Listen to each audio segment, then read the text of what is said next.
So let's start. Hello, everyone. So I will present again. So my name is Andrews. I am a senior AI research engineer at Activeeon, and I am part of the ML team, machine learning team. And we focus on integrating AI tools and a set of tools to the Proactive platform to make it able to orchestrate large-scale AI workloads. So today, this is the content of the session 3. So I'll start by doing a general overview of the MLOS, what it is, and what it provides, and as well as its capabilities. I present also some presets and buckets that were built to support AI on Proactive. During the demo, I will show how to execute machine learning and deep learning workflows and perform some result visualizations. And I'll show you how to configure an AI workflow to run it on SLURM using the Proactive or MLOS as a meta scheduling. So I will present how AutoML works and how we can perform some data visualization on deep learning workflows using Tensorboard and Visdom. Tensorboard is a tool that's very used by AI research engineers and researchers and data scientists to visualize the learning of the AI models during the training. And the Visdom is a similar tool to Tensorboard, but built by Facebook research team. So both tools are quite similar, but I'll show how it works each one. And at the end, I present how you can train an ML model and put it in production by using our model as a service mechanism, as well as the data deviation detection, traceability. So I'll show you how you can deploy a model and connect to it remotely to do some predictions. And by the end of the presentation, Khalil will present you how a small introduction to Jupyter Lab as a service, the Proactive Python SDK provided by Activeeon, sorry, and the Proactive Jupyter kernel that was a kernel built by Activeeon to run, to create dynamically AI workflows from Jupyter. So we'll show you at the end of the presentation. So let's start what is MLOS. So MLOS is a set of tools that have been developed in Activeeon to make easy to build and deploy and orchestrate AI workflows at scale. So we provide a good consistency with Docker, Podman, Singularity. We are able to support any machine learning and deep learning libraries. We support as well several kinds of visualization tools. So like Tensorboard, Visdom, but you can also integrate easily with other visualization mechanisms you want. We provide also a set of catalogs that make it easy to drag and drop and share an AI workflow easily during the development between your AI team or your AI research team. And it enables the AI research to scale up the model training as well to deploy AI model at the edge. So we provide a scalable solution and a distributed system that you can train large-scale AI neural networks using multiple GPUs. So there are many ways to use to interact with MLOS. You can use our studio to build visually, graphically an AI workflow using pre-built AI tasks that have been developed by us. And as well, you can develop your own set of tasks customized for your own need. But we also provide different ways to interact with the proactive scheduler. You can use the studio, but you can use also the Python SDK, MATLAB SDK, R SDK, as well our Jupyter Lab kernel. So usually advanced AI research prefers sometimes to develop the AI algorithms using, for example, Jupyter Lab. So instead of switching or copying past code from Jupyter Lab to the studio, you can, from the Jupyter Lab, using our tools to submit your AI workflows easily. So it decreases the time to adapt and integrate using the MLOS. So I bypass this one because everyone is already able to connect to the platform. So the MLOS provides 4 kinds of presets that are configurable. The first one is the basic examples, usually is the default one. It contains the following generic buckets like task, controls, notification tools, and basic examples. And the other 3 ones are more specific configuration of presets. One for machine learning that includes the same buckets as basic examples, but with the following additional buckets like machine learning workflows, data visualization, AutoML, and models as a service. The next one is the deep learning preset that, like machine learning, it provides a deep learning catalog containing a set of generic tasks that could be connected together to make end-to-end AI workflow easily. We will also provide some examples in the deep learning workflows. And the same for data visualization, AutoML, and Azure Cognitive Service if anyone wants to use some Microsoft AI services together with an existing AI pipeline. And the end preset is the big data that includes the same buckets as basic examples, but with the additional buckets like big data, data connectors, and database service. So how we can find the preset? The preset, in fact, is in the top of the studio, as you can see in the red box here. You just need to click on it and select the configuration you want.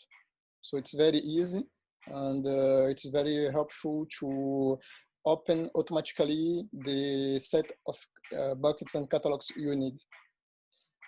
And you can also customize it if you want. The next thing is the buckets itself. So the buckets contains a set of workflows and generic tasks that enable you to easily compose workflows for prediction, models, model training, testing. So I will show you during the demo how to use those buckets.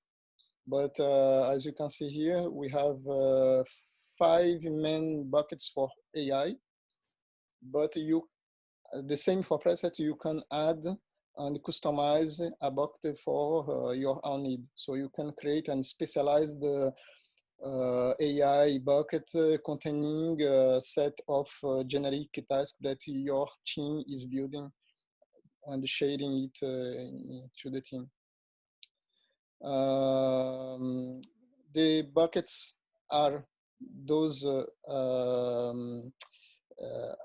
icons in gray here, dark gray, that you can click and see the tasks. I think you are also already you already know how it works. But if you want to add a new preset, you just click to the view menu and click on add bucket menu to the palette, and it will show you a set of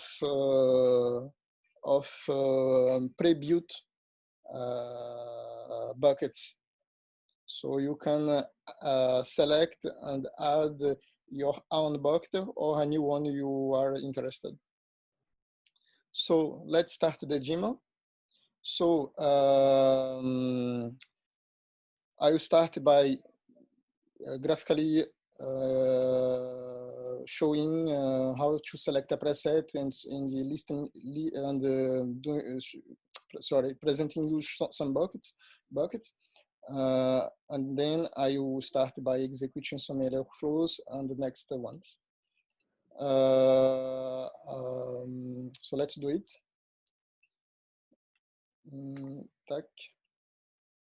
So I think everyone is already able to connect to the proactive solution. So I will start by using the Workflow Studio. Let's log in on it. Okay. So as I said before, the preset can be found here in the top left. So by default, it's set to basic examples, but you can switch to machine learning. So let's switch to machine learning first. Let me know if you have any difficulty.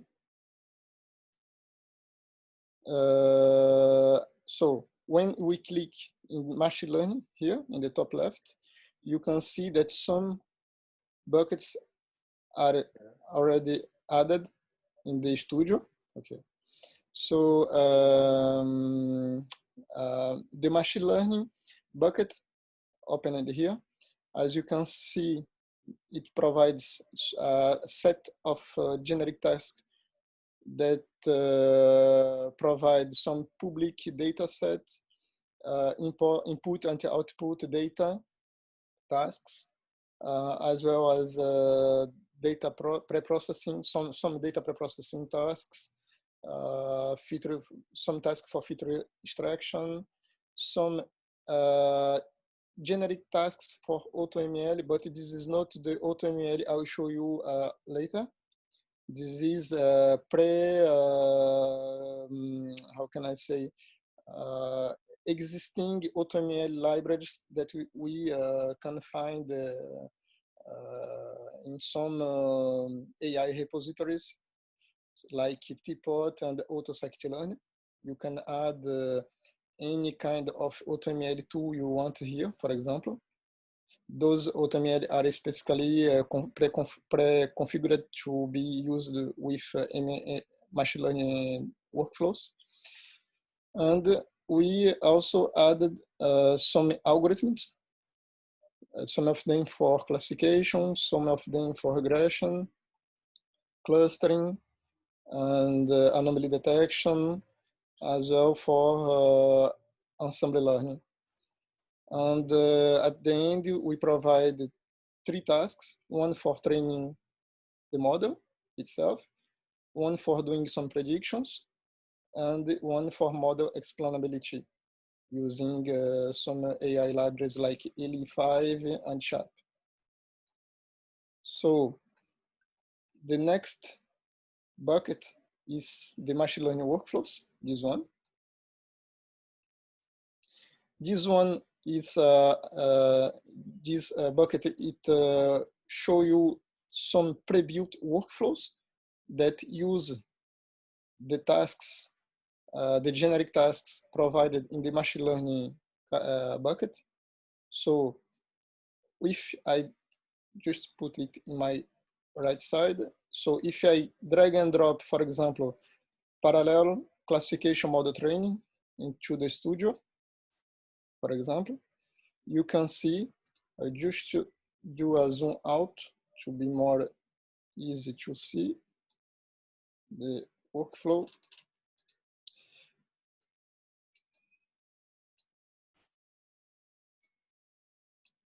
Let's put it my right side. Okay. So as you can see here, the parallel classification model training use several tasks that are in my right side in the menu, in the catalog machine learning here. So we have 3 algorithms. One input data that comes from the import data task. This data is split to be used one part of the data for training and the second part for prediction. The training model, this one, and this one, takes the training data from the split and do the model training using the algorithm connected to itself. So the train model one will use the import data to train a logistic regression algorithm. The second one, a Gaussian naive Bayes, and the third one, a support vector meshing. And when the training is done, you can download the trained model. So this is why we have download model 1, download model 2, and download model 3. And just after the model training, we have the prediction model. The prediction model takes the prediction part from the split data automatically, use the model generated by the trained model 1, and perform the prediction. And if you want to see those predictions, we just need to see the preview results at the end of the workflow execution. So let's start by running this example. So I click in the play button here, execute current workflow on the scheduler. Let's stay as is. I will not modify anything yet. If we click into the tasks variables, we can see private variables of each workflow task. So we can see some parameters for the train model 2, or sorry, train model 3, train model 2, train model 1. Same for the algorithms. Split data, how many data we want to use to train the model. So 1 minus 0.7 will be used for prediction. Same for preview. So you can select which kind of preview we want to do, to see, sorry. So like HTML, JSON, or a CSV file. The prediction, there is nothing particular. Logistic regression, you can select the scoring algorithm. Let's set it accuracy by default. The import data, you can see where the data comes from. So this is a URL from the Activeeon AWS S3 platform. We provide a public CSV file that contains a diabetes data set for prediction. Same for Gaussian naive Bayes. We can select the scoring, and the download model, there is nothing particular. So let's stay as is. We don't touch any parameters, for instance. So let's check, okay, and execute. Now I go to the scheduling, and we can see the pipeline execution of this workflow. So parallel classification model. I click in my jobs to see only my jobs. Okay. In the visualization in my left side, you can see step by step the state of the workflow execution. And in my right side, you can see the streaming output of the workflow. So as you can see, we have 3 models training in parallel right now. This workflow is very simple. It is not do large computation, so it will be fast to be executed. We can see in a few seconds some prediction results here in the log. So let's wait just a few seconds to finish the prediction. Okay, it's done. So every output of each task we can see here, mode scoring for each algorithm. Okay, the workflow is almost done.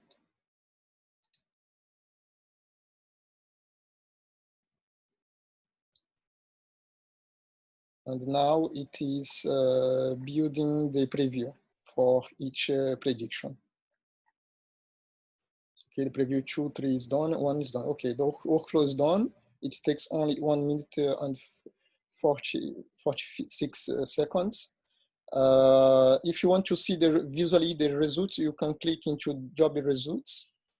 And in the job results, you can select which task you want to preview. So for example, if I want to see the preview results 1, this one, that show the predictions from the logistic regression, I can just click into the open browser here,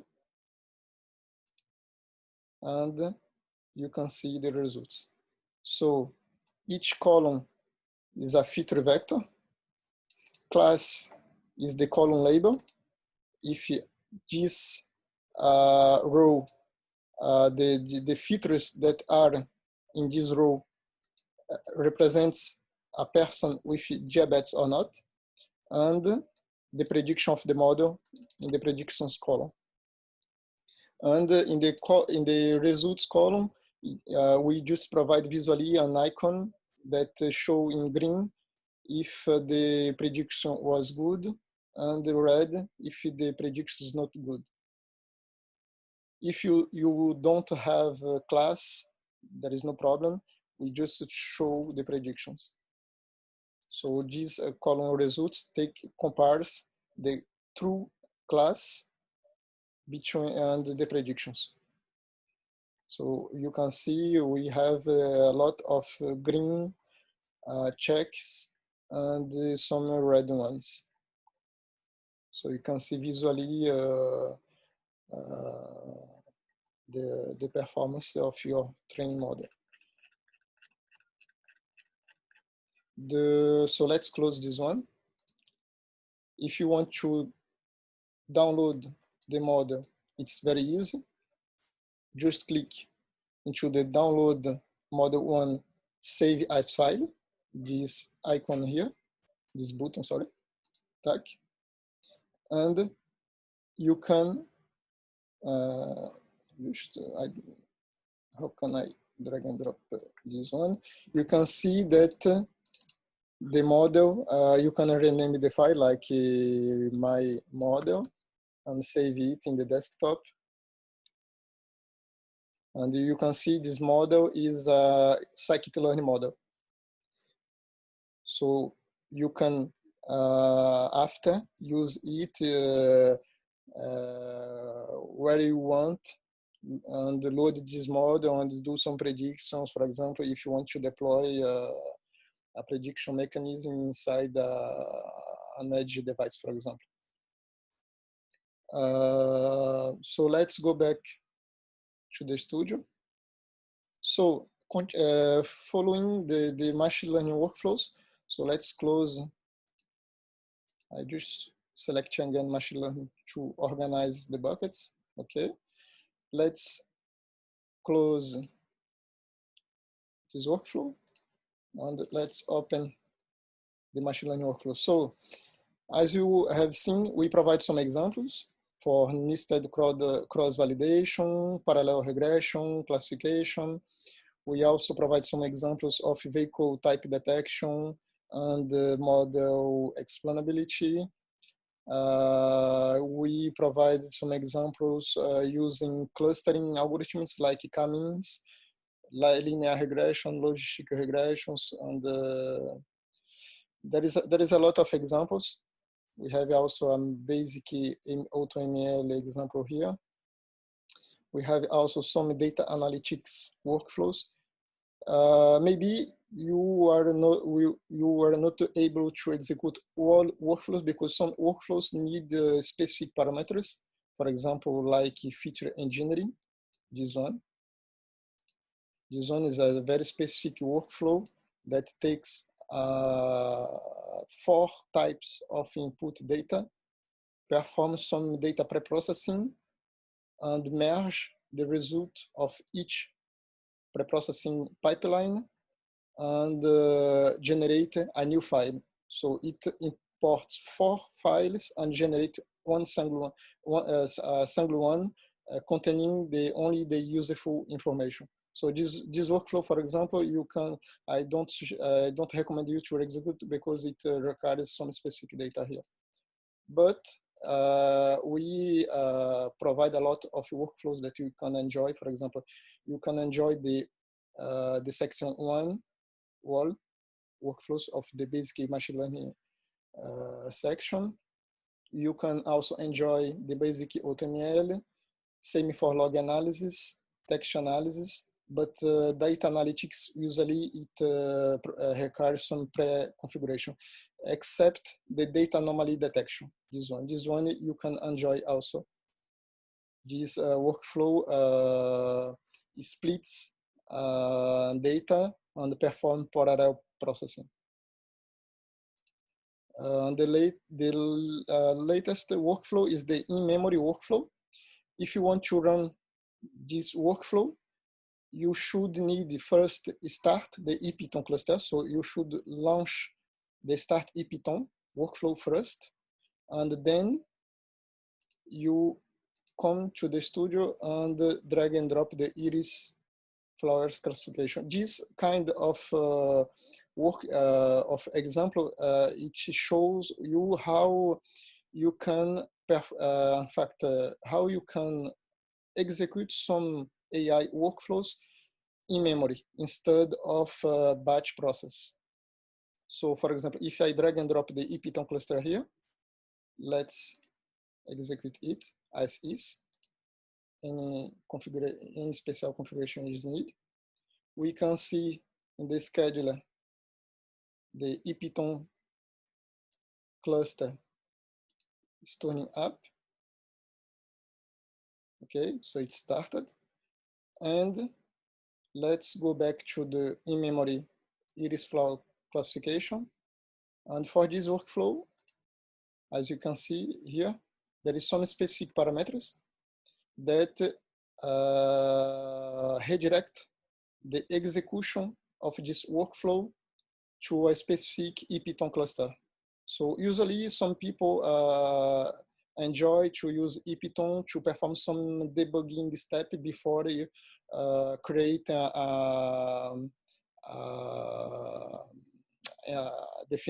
final version of batch processing workflow. So let's execute as is.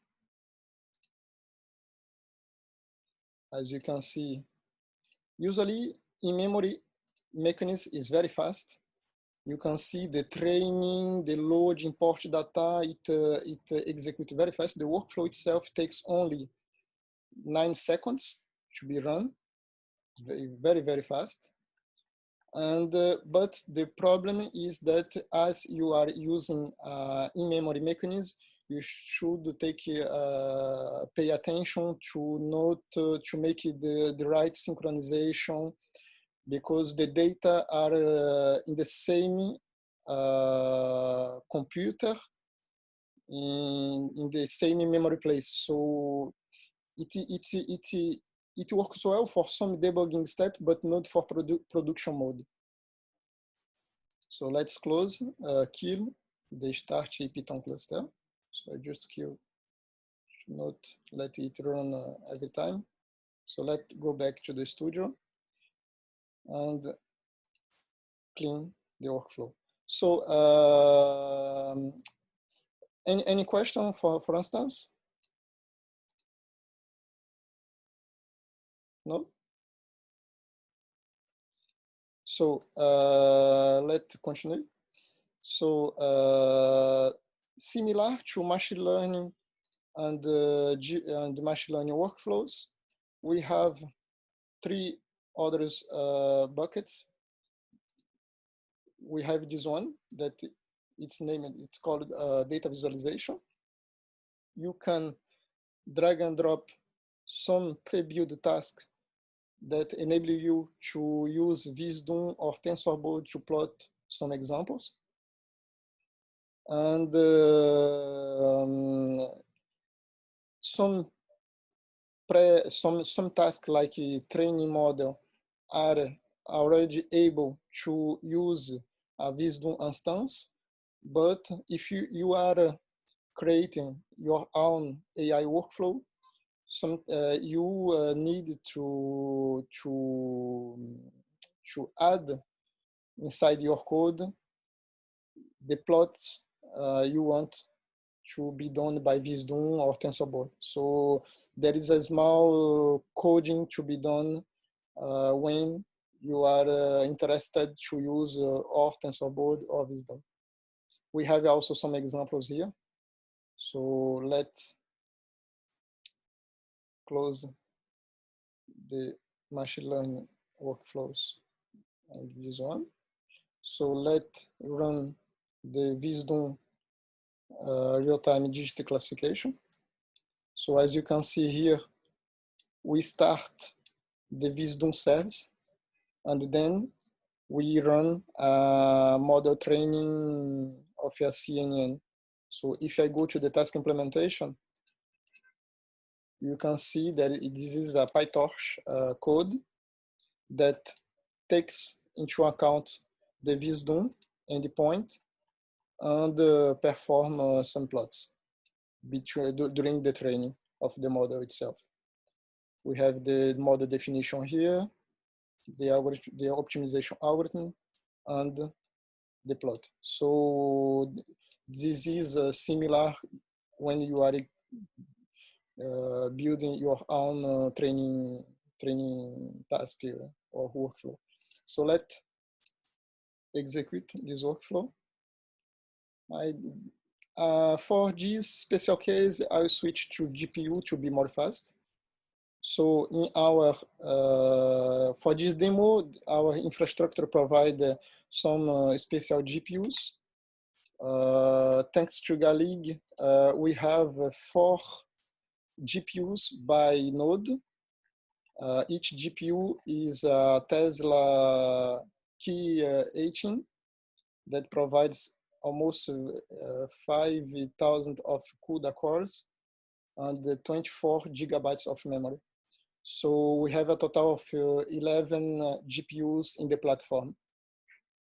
And if you are interested to use those GPUs, you should select SLURM and NES batch to GPU. Now let's execute it. For the other parameters, we can let as is.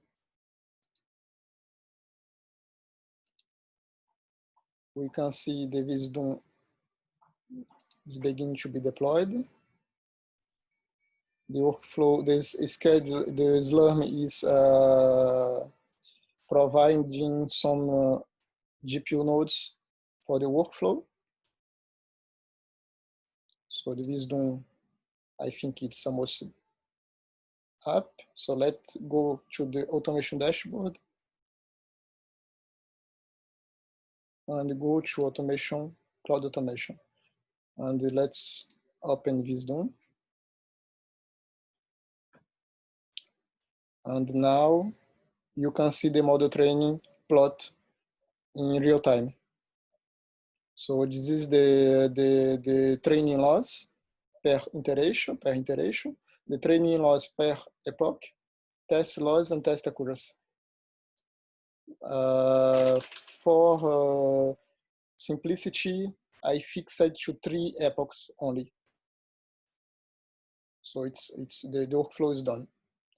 So we have the plot here, training loss, 3 epochs, same for test, and same for test accuracy, and some logs in my right side. Okay. So let's close the Visdom. I don't know if anyone have any question. There is one question from Jean in the chat. The chat. So let's see it. Are you customized Visdom? No. There is, in fact, we use a Docker container that contains the Visdom, and we added some authentication mechanism to be sure that only the right person with the right credentials can use it. But for this use case, for the use case I am presenting now, I just launched as it is. There is no special configuration. There is no a login mechanism, but you can add it if you want. It's possible, yeah. But we not modified the Visdom itself. This is the original Visdom that you can find at Facebook Research GitHub repository. I don't know if I answered your question. But we could do it, right? If we needed to have a specific version with Visdom authentication, we could do a modified version, right? On those. The Visdom we provide, it already contains the authentication mechanism. I'm talking about customizing the Visdom itself.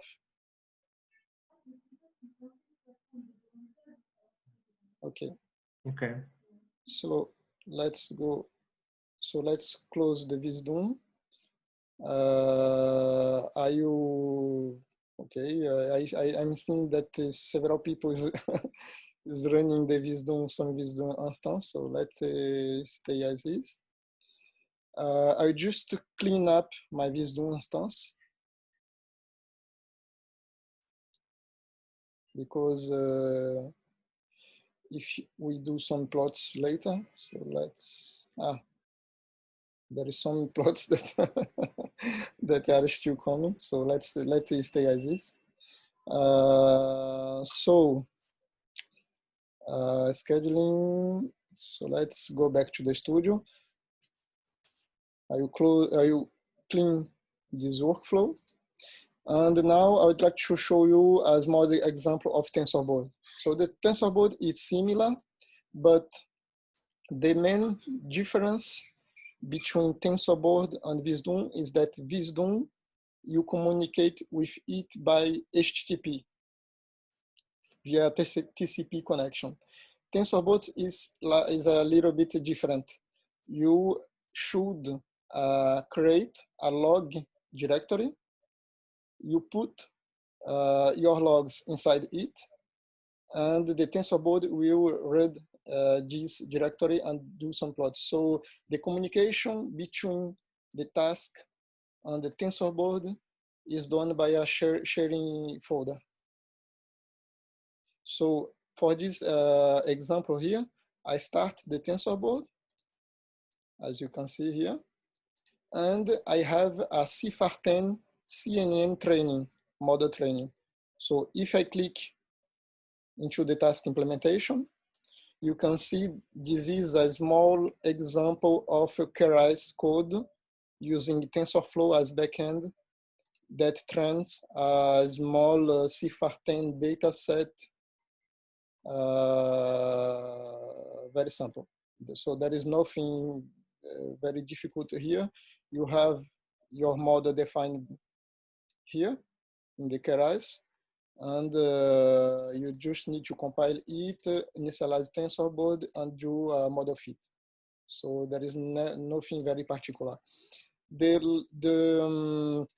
logdir is done by a shared folder that I will show you during the execution of the workflow. So let's close this.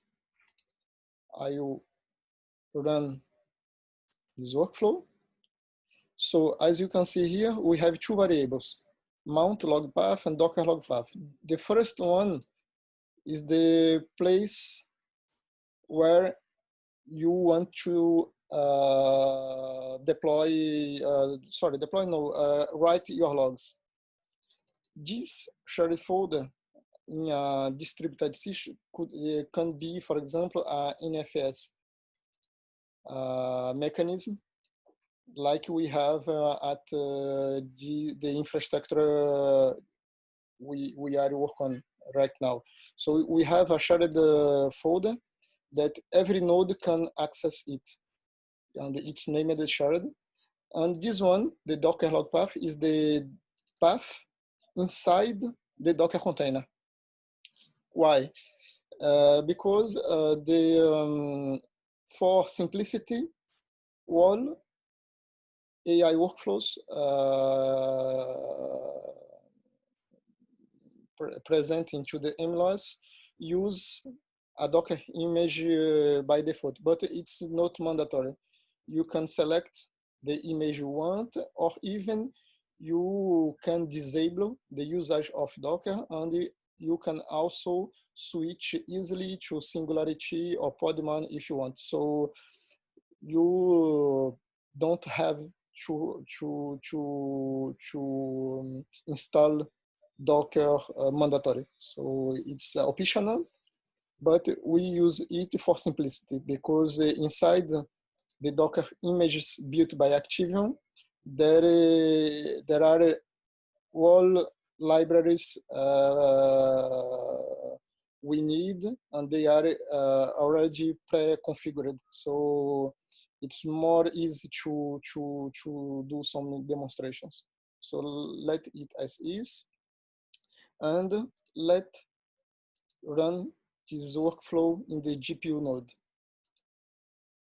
Okay, so let's execute it.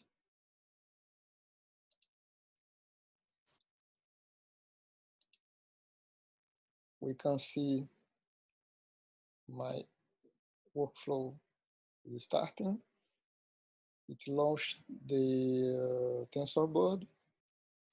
Let's go to the automation, and let's find my Tensorboard instance. Andrews, Tensorboard G. Yeah. So as you can see here, we have already some small plots to be done. And if I go back to the workflow, let's see the training pipeline. So it is downloading the CFAR10. It's quite slow, but it's normal because we have some people launching the workflow here. So we should wait a few seconds, I think. Let's go back to this workflow later. I will let this workflow run, and in 5 minutes, I come back and show you the results here.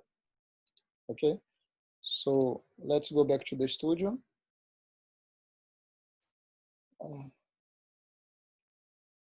Maybe you have a question here. Can I create a workflow with its dialog box for its parameters if the Docker image is not built by Activeeon? Yes, you can.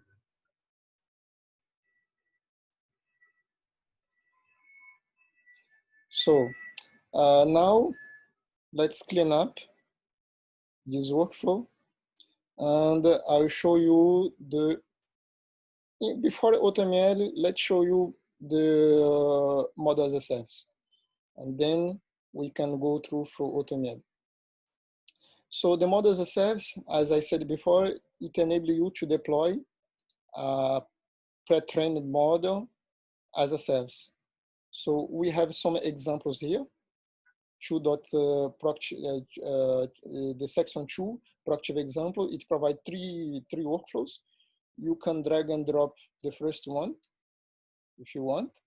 And as you can see here, this workflow is quite similar to the previous one you have seen before.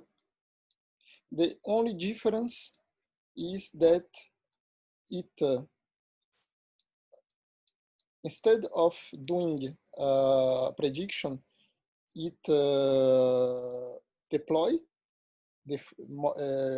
first it deploys the model as a service, then it uses the prediction data given by the split task inside the call prediction service, and this task here will be responsible to call the deployed model and perform some predictions. And at the end, we stop the service. So this workflow is quite fast. There is nothing very, very particular here.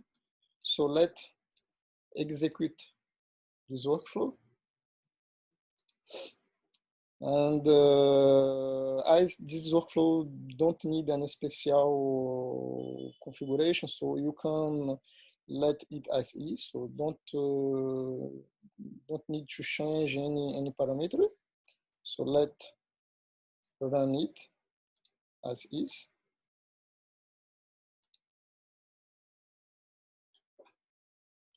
I think you have a question in the chat. Okay, nothing special. So let's go to the scheduling, and you can see the model as a service mechanism to be run. It's running. It's starting the model service mechanism.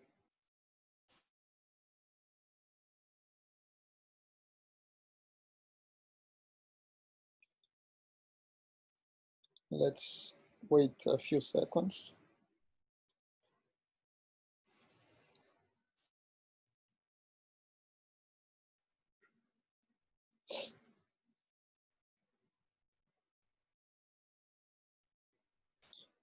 I check.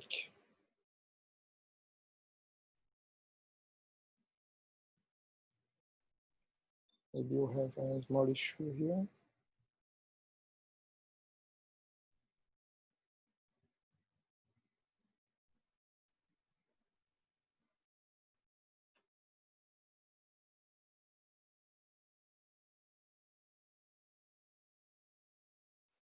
I think we have a connection issue.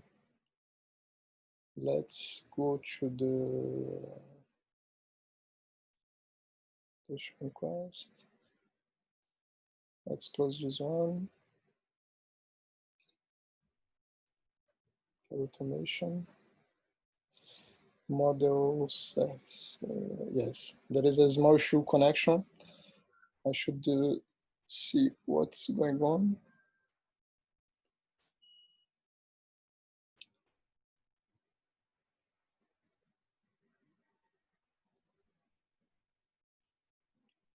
HTTP, yes. It's strange because the URL is okay, but we have a small connection issue. Let's try it again. I will just stop this workflow. Let's queue it. And let run it again.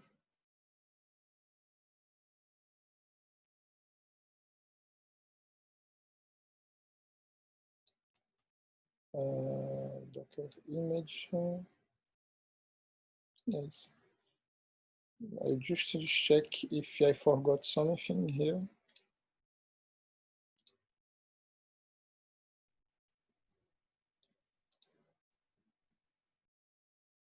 Yeah.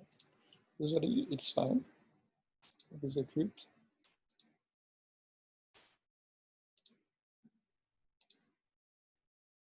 Yes.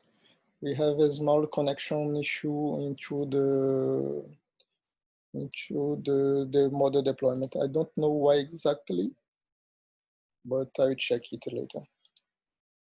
Let's go back to the studio. I will check it, and tomorrow in the morning I can test it again. So let's close this instance. This one also.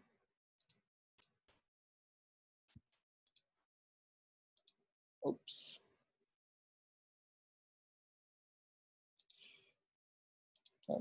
Okay. So usually it works fine. I check why there is a connection problem. Maybe something that's missing to the platform. But as you can see, we have this first workflow that deploy and do some predictions. We also have the flower, a model deployment example here. We just train a model and deploy it. This workflow just do it. And we have a third workflow here that use a pre-deployed model to do some predictions here. So let's go to the AutoML part. Okay. So AutoML, the AutoML bucket, it provides a set of workflow examples to be optimized and a generic workflow named multi-tunnels AutoML, this one, that is a large workflow, but very generic, that you can launch it to optimize the workflow you want. So for example, here we have a CFAR10 example that contains a Keras code, as you can see here in the task implementation. This Keras code have been a little bit modified to take into account the variables that comes from the AutoML mechanism, and the same for the output at the end. So this code is, as you can find into the internet, there is nothing special. The only difference is the output and the input variables that you should add to you should add it to the AutoML to take it into account to generate a new set of parameters. So if I execute this workflow alone, it's very easy. You just need to select SLURM and the GPU.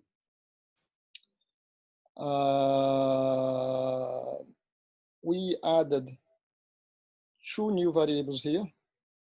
One, the search space that it's a JSON string that define the search space of the parameters, and a small example of input, like optimizer Adam, learning rate 0001, batch size 32, weight decay. So this is a small set of this search space. Okay, we fixed it to 3 epochs just for simplicity. We can also select the container mechanism we want, Docker, Podman Singularity. Let's should be done in Docker, for instance. The container you want to use, You can add more containers if you need. And the same for the Tensorboard. I will let it false by default, but in my next example, I'll show you how to use Tensorboard together. So let's execute this workflow alone first.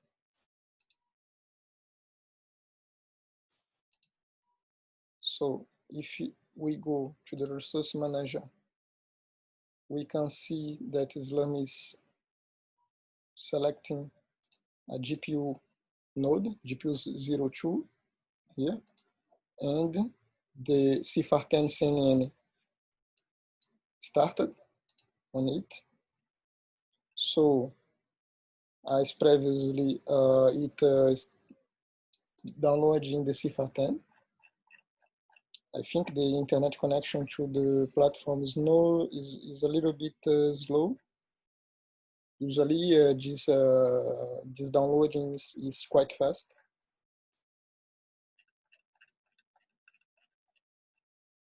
But usually, when we are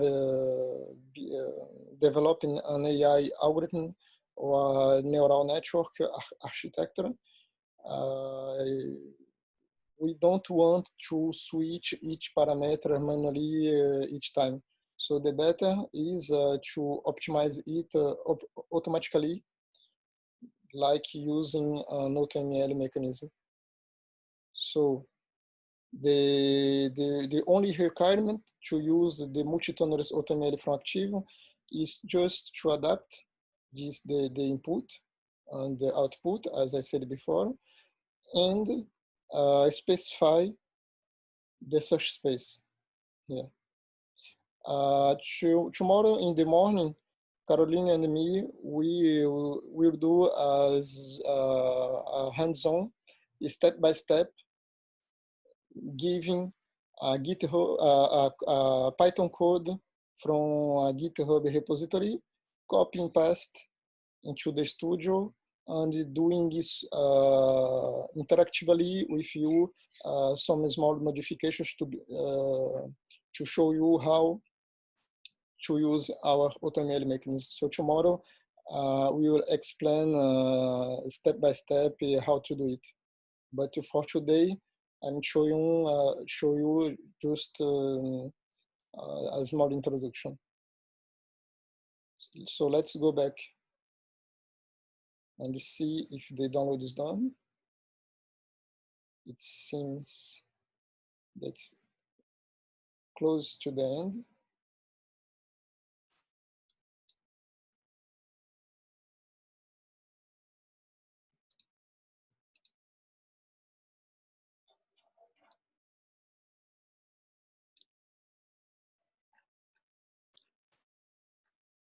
For 46 seconds. Yes. It will take us a few seconds before. So let's wait a few seconds.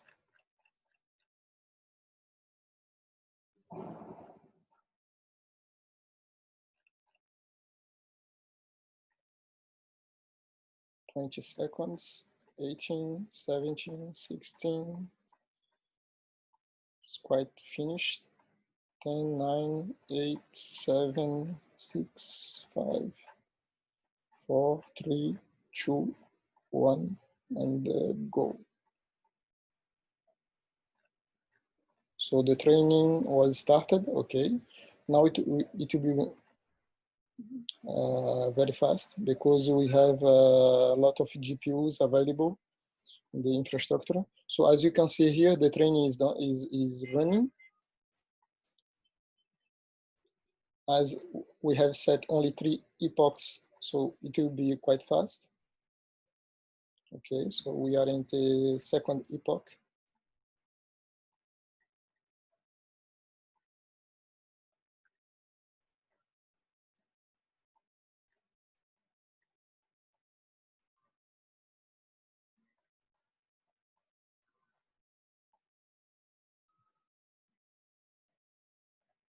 And this is the last one.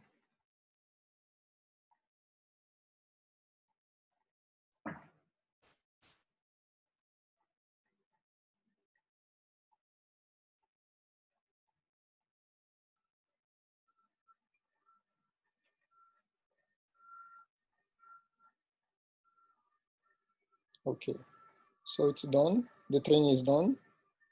It took almost 5 minutes to be finished. Most of time it was related to the downloading step, but the training, as you see, is quite fast.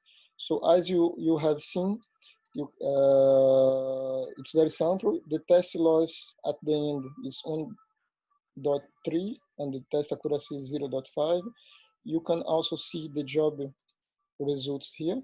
So the result map you can see here, it show you the variables generated by the workflow, and the AutoML workflow will use this variable to generate a new set of parameters, because it takes into account the previous set of parameters and the loss of each one. So let's go back.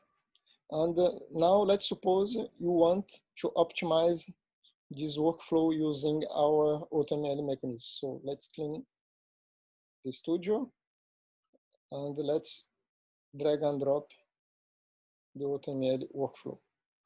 Don't mind about the size of the workflow. It's a complex workflow, I know, but you don't need to modify. It's you can adapt if you need. It's open. You can see the code of each task, but usually for general use, you don't need to change anything. You just need to click to run and select the workflow you want to optimize. You can also select the algorithm for hyperparameter optimization. We provide the 6-1, bias, grid, random, quasi-random, CMAS, and MLOS. So I will put random for simplicity and speed. Let's select the CFAR10 workflow here. So I just copy and paste the workflow name, this one.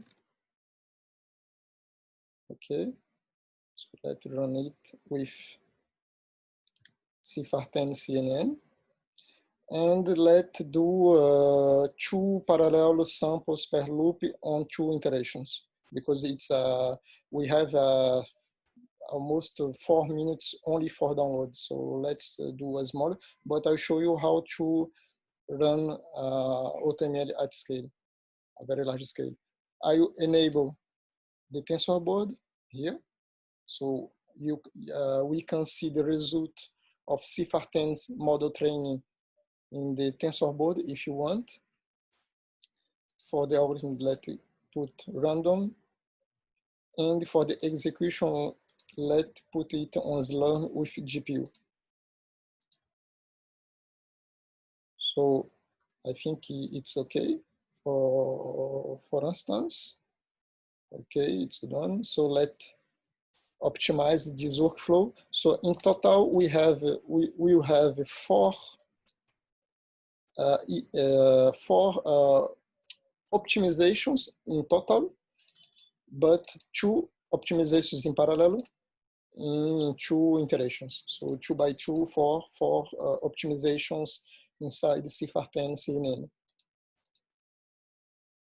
So let's execute.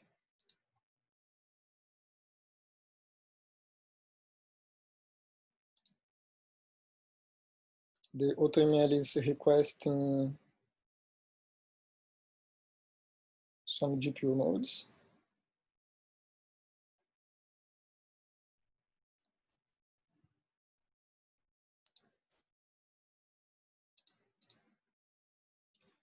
I kill this one because we don't need, for instance. Okay.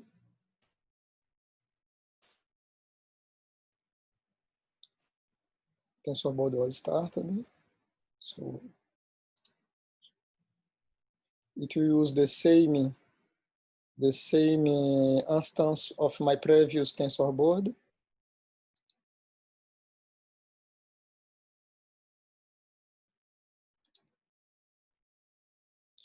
As we are requesting SLURM nodes, so this is why the workflow is a little bit slow, because for each task it runs in a SLURM node. So as you can see, we are close to the main part of the AutoML mechanism. When we arrive into the split, it will trigger the CIFAR10 CNN training.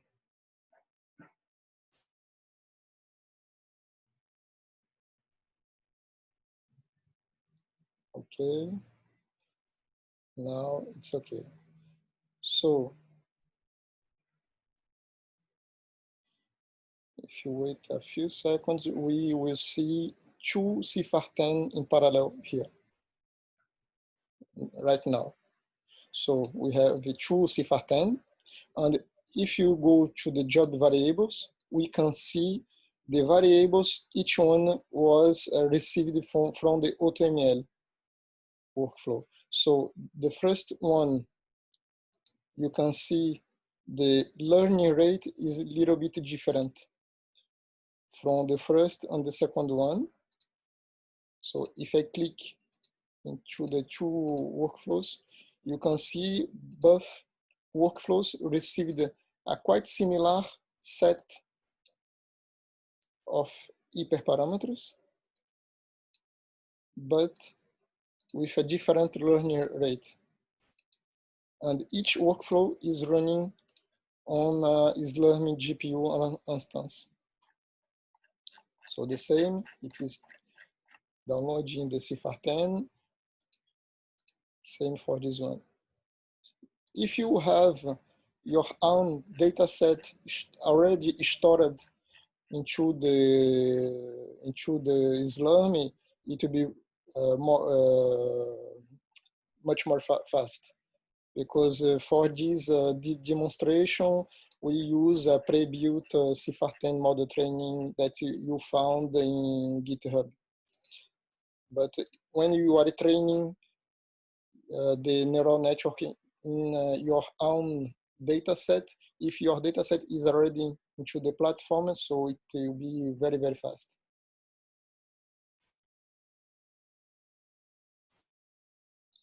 Don't know if anyone has a question, for instance, until I continue.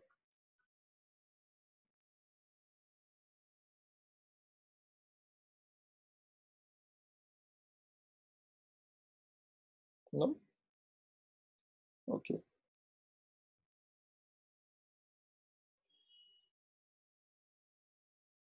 So now let's suppose you have a very large infrastructure and you want to optimize a workflow that's not very heavy, for example.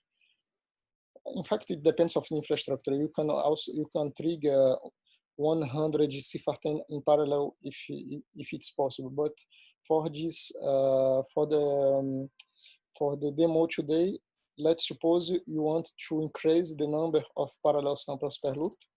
So let's put it 100, for example, on 2 iterations.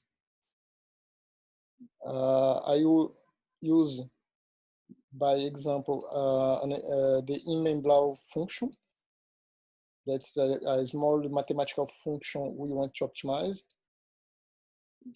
always with random. But instead of Tensorboard, let's do it on Visdom, for example. So as you can see here, we just need to switch between true and false, and that is this. You don't need to do any special configuration to run AutoML. And for this demo, let's use the CPU instead of GPU because it's a small mathematical function, so you don't need to have GPU to optimize it. So let's optimize 2 times 100 MLOS function workflow. So let's run it. The difference is that the CFAR10 is being trained into the GPU nodes, and the next one will be training into the CPU ones.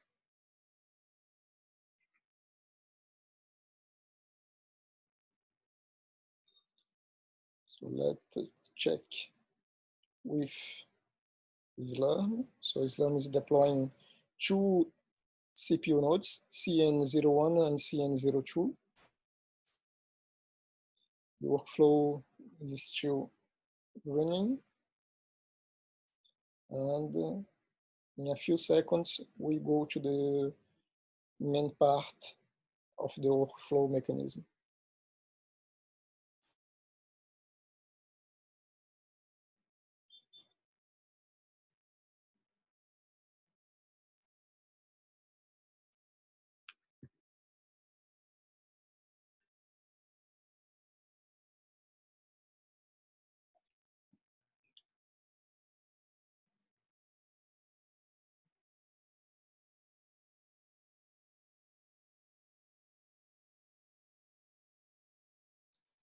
So it's quite done.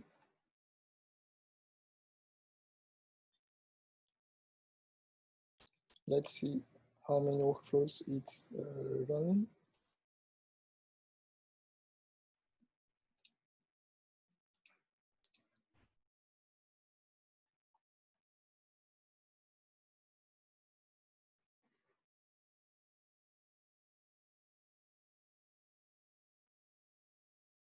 Split. So now it's started. So you will see 100 MLOS function workflows to be optimized in parallel.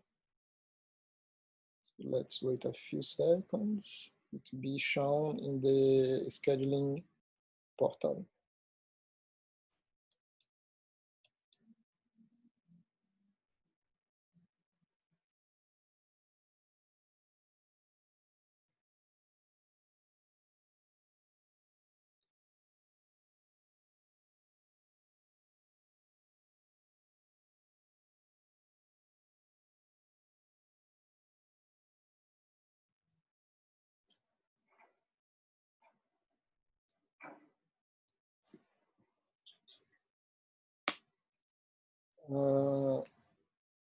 Any question, for instance? No?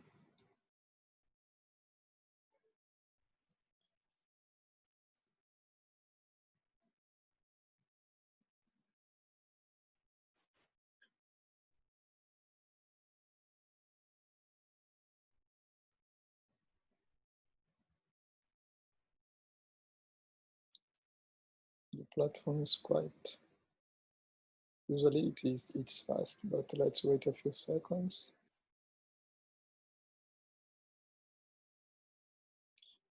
Let's see how the platform is going. Okay, it's quite okay.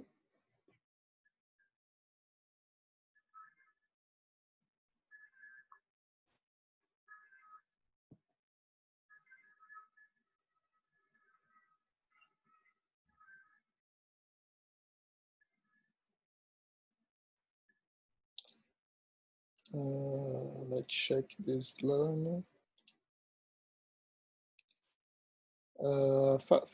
Fabian is here. Here. Do you see any strange comportment into the SLURM?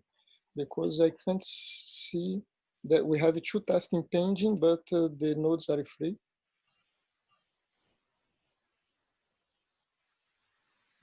Right.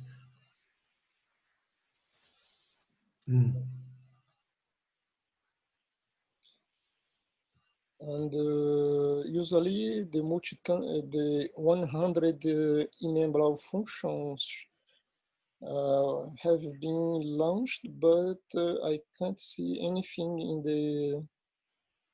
in the scheduling portal. It's strange. And the platform is not very charged. Yeah, sure. Have a look. Yes, when we did the test this weekend, it was much faster than that. I don't know what's going on here.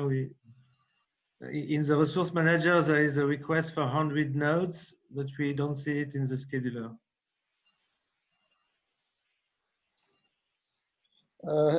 Answering the question from Jim, yes. Is there somewhere a summary of the results for each hyperparameter? Yes, we have. You can see it into the Tensorboard, but I'll show you how to see it using our job analytics web interface. It can summarize the result of each hyperparameter optimization in assembly view. I'm just waiting the AutoML finish to provide you this kind of view visualization. I'm looking at it on both. Okay. Yes, I don't know if if it's something from SLURM. Now it seems to be, yes, okay. Now I see a lot of MLOS functions. Yeah, you can show the resource manager. So let's go, yes. So as you can see now, the SLURM is deploying a lot of CPU nodes to optimize the mathematical function. But you can do the same for GPU, CFAR, a deep learning task if you have a lot of GPUs available in the infrastructure. So it's the same process, and you can, as you can see here, we have a lot of jobs, parallel jobs.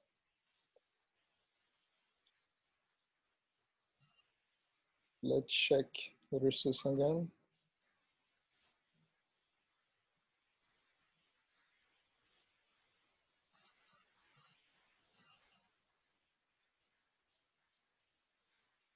Let's see. Yes, I can see some, yes. The CFAR tasks are running. Okay. I put CFAR 10 on GPU nodes and the MLOS on the CPU nodes.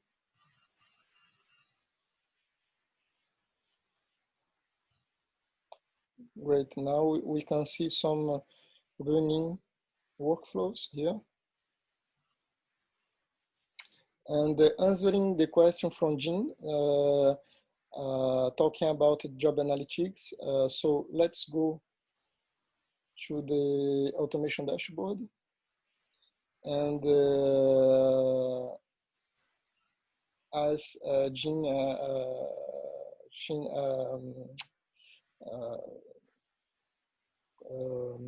how can I say, request me, we have the job analytics web interface here that you can filter out the jobs you use it to optimize the model training, for example. So here I selected only the MLOS function workflows. So as you can see, in the first widget widget, you have the job ID and the duration of each one. In the second widget, you have the variables, the input variables of the workflow. So if you click to show the legend, this is the X and Y variables that are the input of the MLOS function generated by the AutoML. So let's maximize to be simple to view. Voilà. Okay. And in the result widget, you can see the loss, the result of the function itself. So in this web interface, you can have a general overview of your workflow optimization. So if you launch 500 CFAR10, you see 500 results here, and you can select the best model you want, or the best one. And in the table at the end, at the bottom here, you can see the state of the jobs, as well the input variables, X and Y, and the loss. So if I refresh this one, so let the filter in MLOS, okay, today, search, okay. Now, yes, now you have a lot of finished workflows here. We can see other parameters as well, like the node source, SLURM, the Visdom, but if you filter out only the columns we want, we can see here the input, X and Y, and the loss here. So if you click into the loss column in the top, you can see the workflow that got the best loss value. So usually is the minimal value. So I organized by loss, increment, ascendant. So from the small to the biggest one. So, oops. And when I click into the desired workflow, we can see the job ID here, 57330. So when you click into the job ID here, we can go directly to the workflow itself. So let, where it is, yes, it's here, 5730. So we can see also here its variables, and we can see the output. So if this model produce some binary model, you can also download it from the job result list if you have put it into the code. So yes, there is you have this kind of view that easily help you to find the right model that we have been training. So let's close this one. And if I go up, you can, as I have showed before, you can filter out by the workflow name, the project name, the users, only my jobs or not, and the submission time, yesterday, today, last week. So if you are optimizing large neural networks, you can, it may take several days to be done. And you can see the whole results from the last week or last month here. Okay. Jinshin, do you have some question about the visualization, or it's okay for you?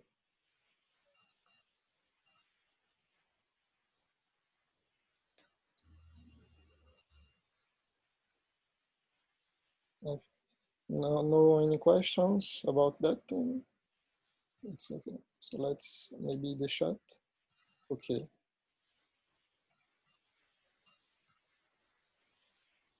Okay. So now I go. The Zoom is complicated when we are working on full screen. So let's close the scheduling portal. Okay. And now let's go to the Tensorboard to see the visualization from, yes, it's already open. So let's refresh.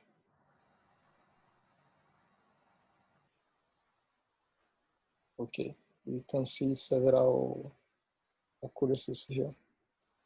So the best maybe is to filter out some jobs.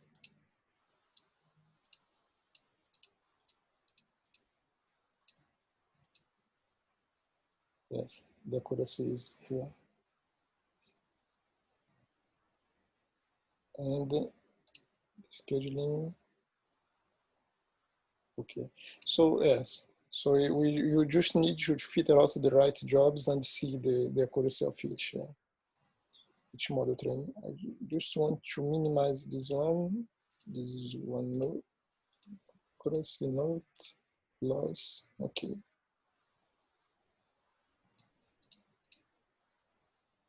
We have 2 losses here. So I think the last one is this one.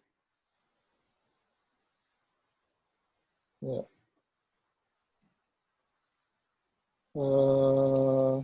Okay. Scheduling is okay. So now I'll just clean up the studio, and now I'll switch to the deep learning catalog or preset, sorry. So let's switch to the deep learning preset. And here, similar to machine learning, you have a set of generic deep learning workflows that were built using the generic deep learning tasks. Sorry, this one in my left. So similar to machine learning, you can drag and drop the desired network and train image classification, image object detection just by drag and drop. So let's select already an existing workflow. So for some workflows require some specific parameters like the mixed. So I suggest you to not run the 1 and the number 1 and the number 3 because it requires special credentials to Azure. So it's not able to be run in this platform, but you can enjoy the Microsoft Cognitive Toolkit and the PyTorch workflows, the training and the prediction ones. So for example, if I take the train image classification, this one, you can see we use ResNet 18 to train image classification model. And you can also adapt it and modify, for example, by clicking to the task, and you can see the code of each CNN. Same for AlexNet, DenseNet, VGG, and you can add more neural networks if you want. So let's execute this workflow. I'll switch to GPU also to be more fast. Docker enabled, okay.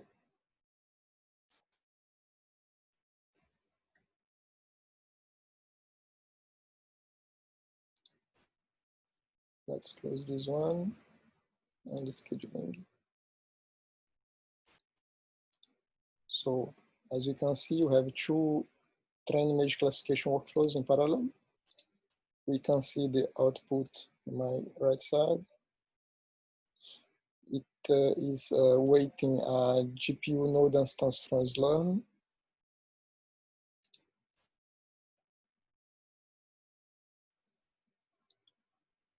We still have some MLOS functions in parallel here. How can I switch it to not engine? This one, okay. So it's importing the image. You can see the pipeline progress of the workflow in my left side, and the training will be done in the next few seconds.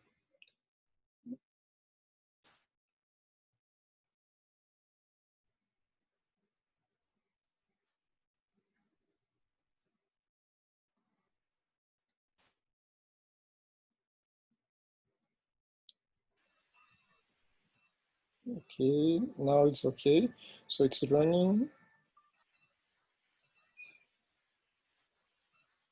So yes, as you can see here, it's downloading the ResNet. Oops, let's go back. In fact, I should switch by stats. Okay. Oh no. So the training is finished and the preview result is done. So if you click into the job result, you can see a preview result task.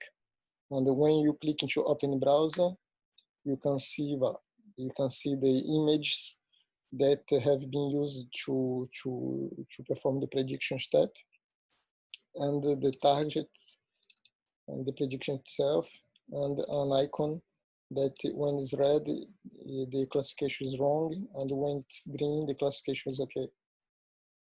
So we have the same mechanism for image object detection and image segmentation. And you can select, adapt the import data to a data set you want. For example, here, let's close this screen. So here we have, let's close this, clean the studio.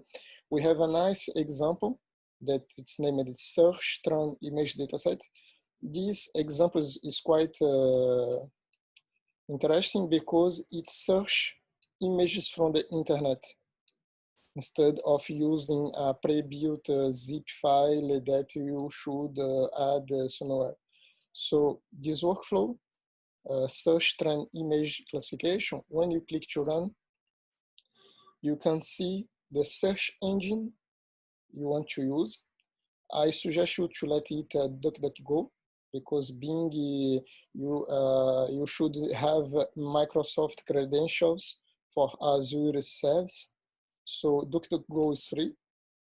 And data path, usually the data path is the name of the class or the name of the repository, the folder. So you can change it if you want, but let it Rocket versus plain by default. Why? Because we are searching for two terms. We are searching some images of rockets and some images of planes. How many images? The query size, 100. So we are searching 100 images of rockets and 100 images of planes. And the number of epochs are the number of epochs to train the model itself. So let's put it 3 epochs, just to be not so much, because to execute more fast. And let it run it into the GPU node. So let's execute it. For this example, we are using ResNet because it's a small neural network. Andrews, while it's running, there is a question from Jean.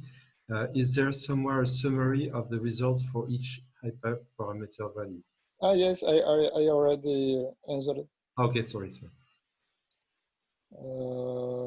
Do you have examples of distributed training on multiple GPUs? Yes,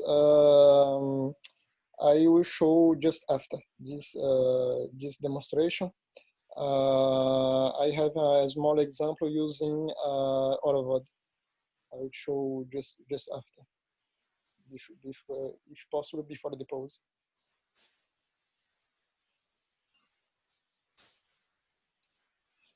So let's see the progress. So the interesting of this workflow is that it fetch images from the internet online. So in real time. So you can put cat, dogs, every keyword you want. Just make attention to put the good keyword, because sometimes we don't see good images. So it's almost done. We are in 18 images from 100.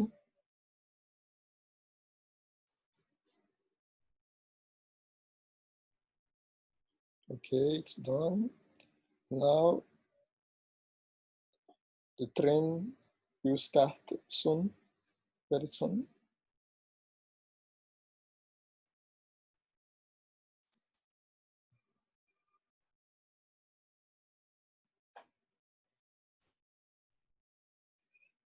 So the training started.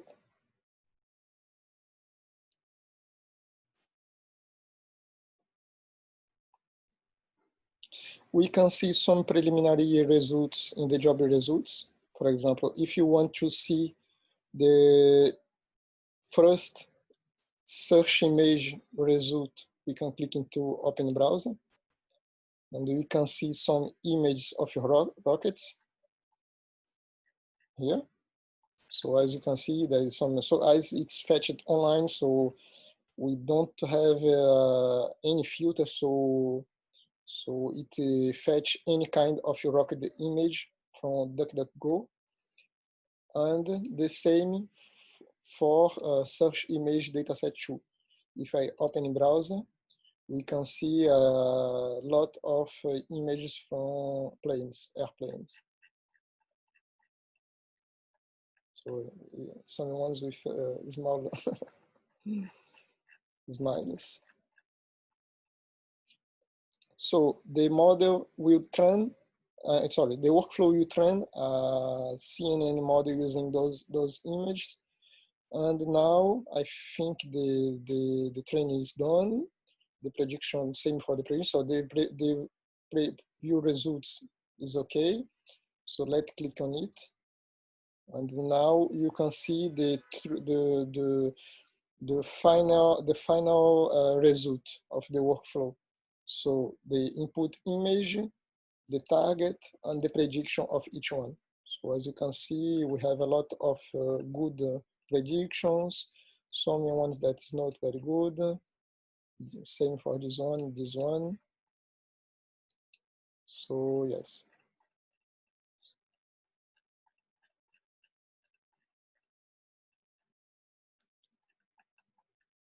Okay. So if we do a quick review, I present to you the small introduction to MLOS. I showed you how to select presets and buckets. We run some AI workflows on this, and performed some data visualizations. And same for running AI on SLURM.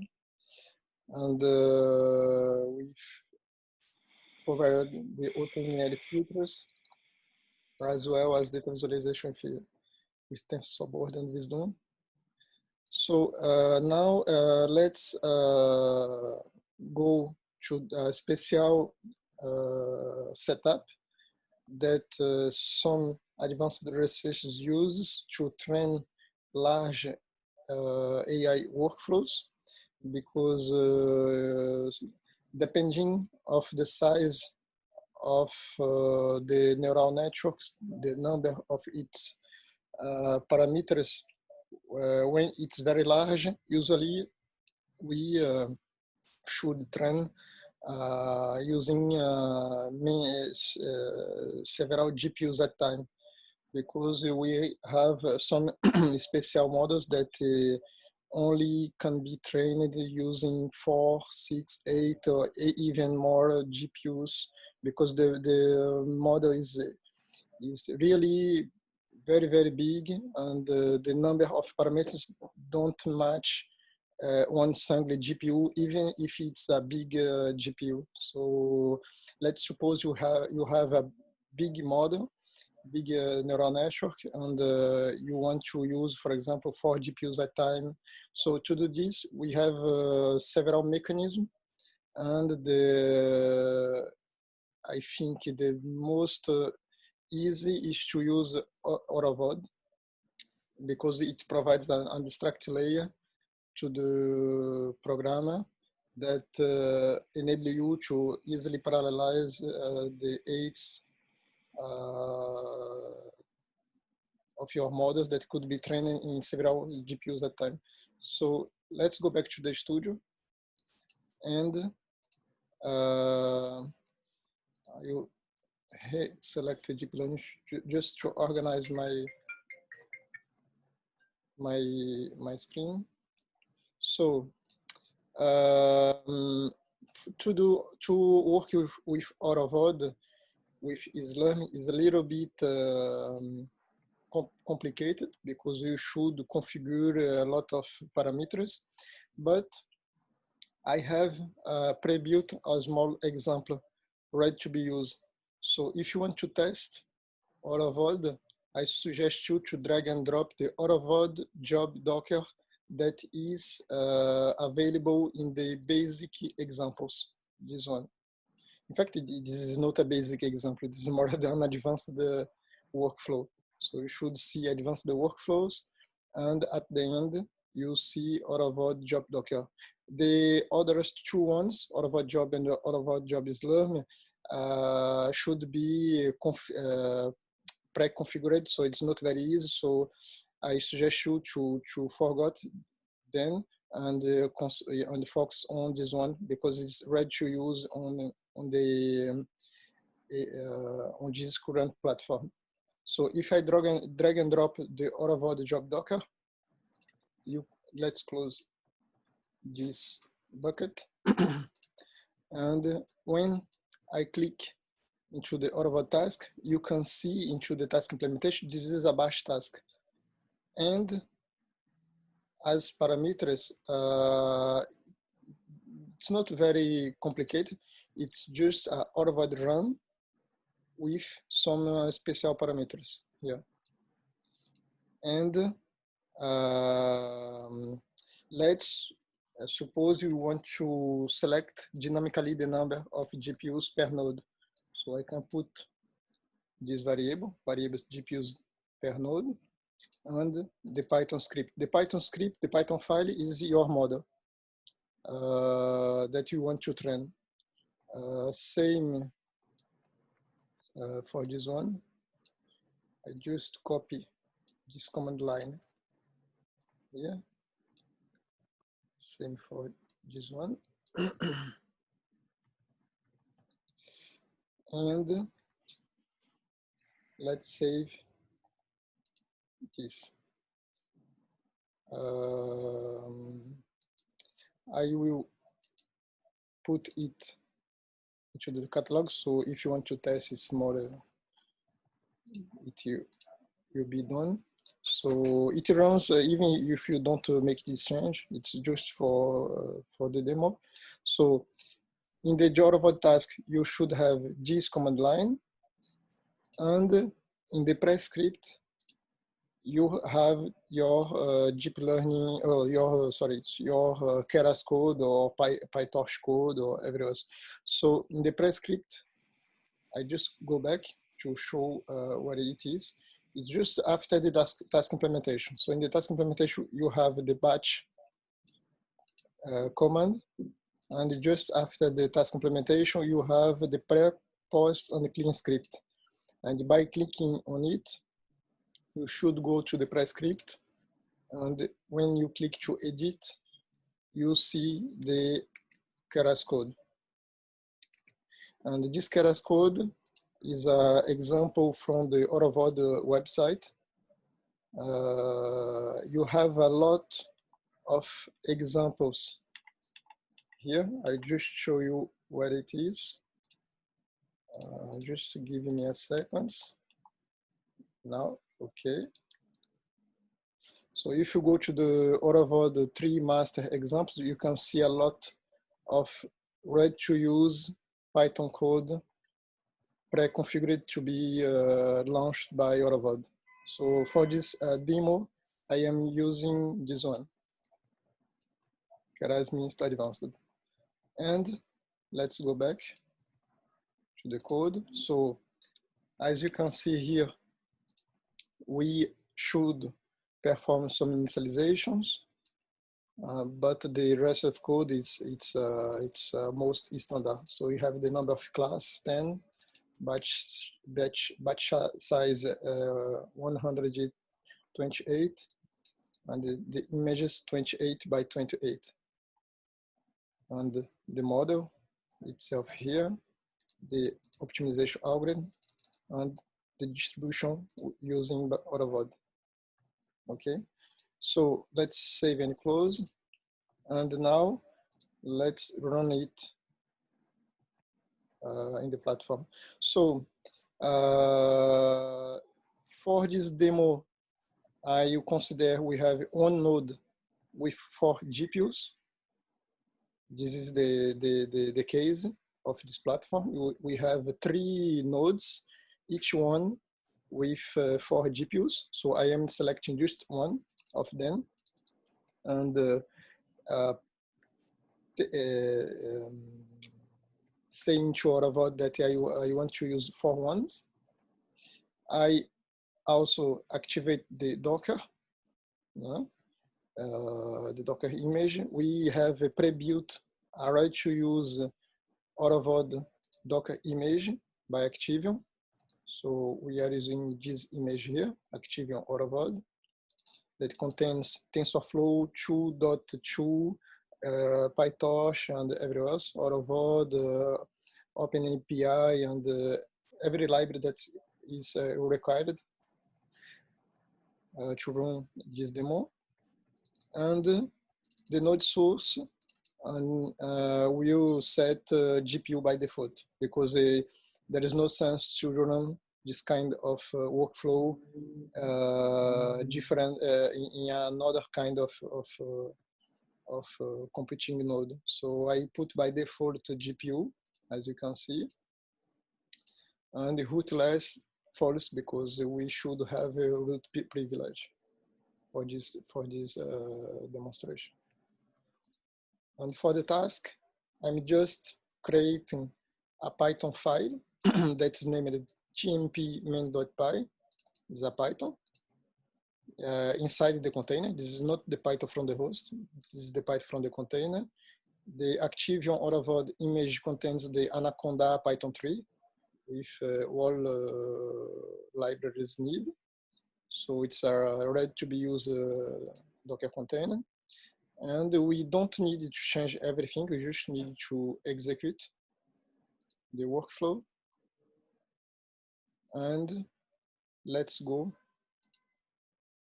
to the scheduler.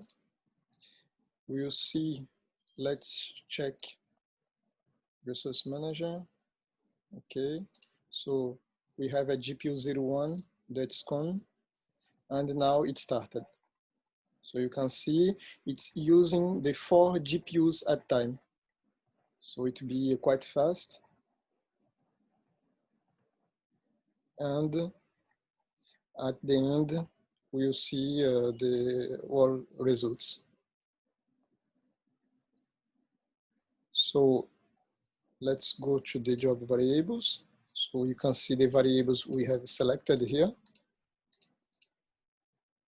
And in the output, it will be finished very soon. It is in the second epoch of the model training.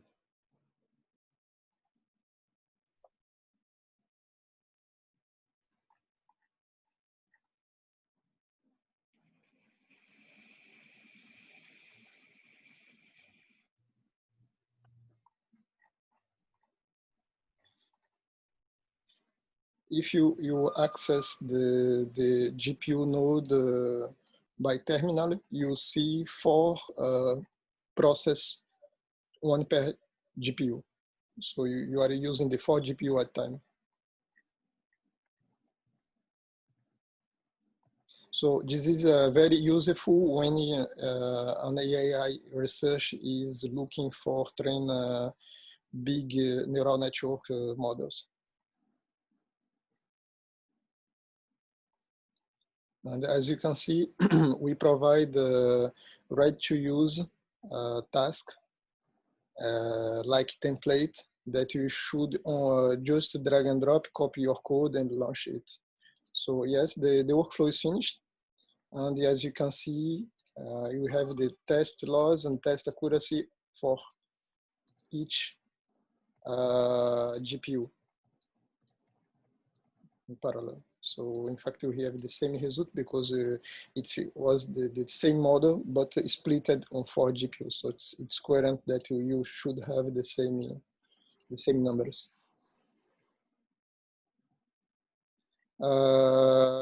Any questions about AutoVod?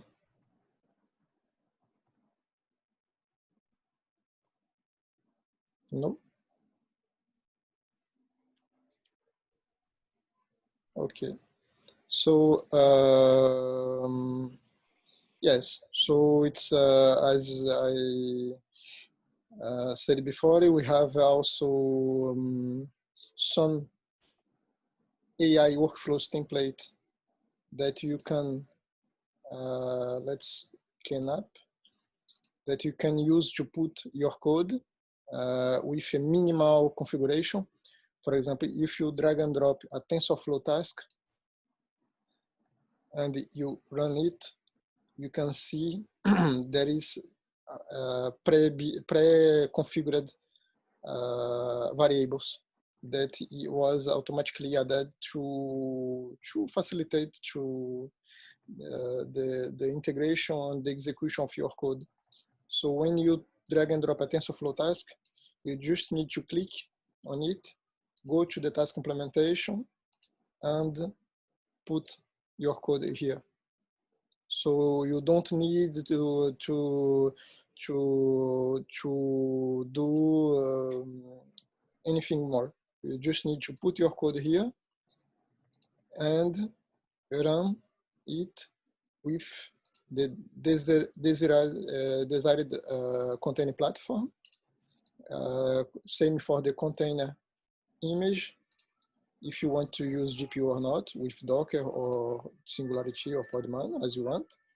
Same for the node source, if you want to run it on SLURM, in SBatch. So let's, for example, you want to select SLURM, GPU, and Singularity with GPU using, for example, the Activeeon CUDA or Activeeon TensorFlow latest. Right?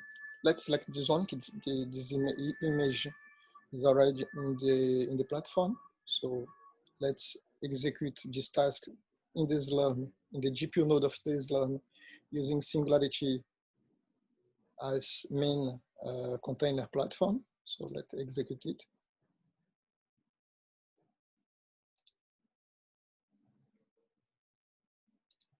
And if you see the output, yes, so it's here. You can see instead of using Docker, you are doing a Singularity pull the Docker image you want to use. It will convert your Docker image in a Singularity one, or you can set a Singularity image you want also. And the full command line used to run your Docker image. Oh, sorry, your Singularity image. And the GPU utilization by Singularity, you should only use the NEV parameter. So it's very, very simple. Same for other language like PyTorch and Keras. So you can drag and drop, open it, put your code here, click on execute, select the parameters you want, launch, and this is done. So this is a set of templates that make it easier to copy and paste your code and launch via the studio. How do you choose the container platform? Yes, the container platform is very simple. Technically, we have fork environment scripts that make it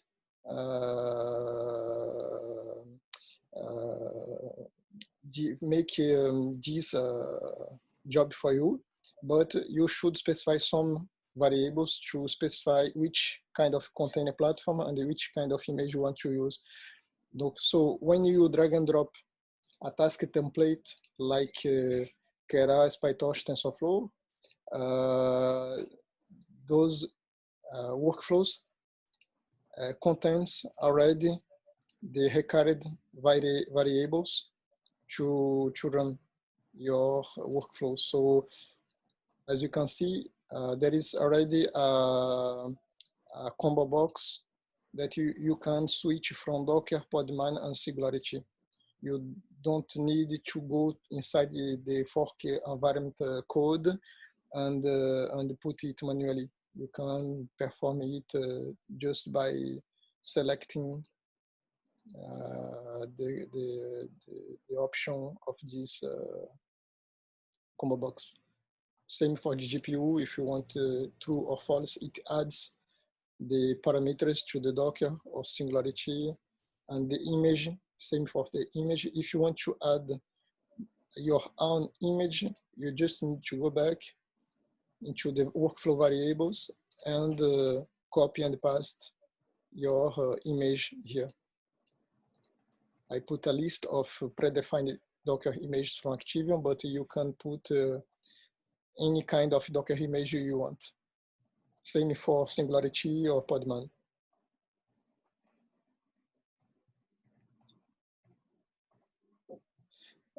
We have a question from Jean that how would you create a TensorFlow with one PS and 2 workers on different nodes? In fact, this is an advanced configuration. You should have it depends if you are using SLURM or not, because SLURM that send you the name of the host of GPU nodes that are available. So you should take into account before launching the workflow. We have an advanced, there is a special configuration to be done with AutoML, like this one. It can be done using Proactive. In this, let's close the chat.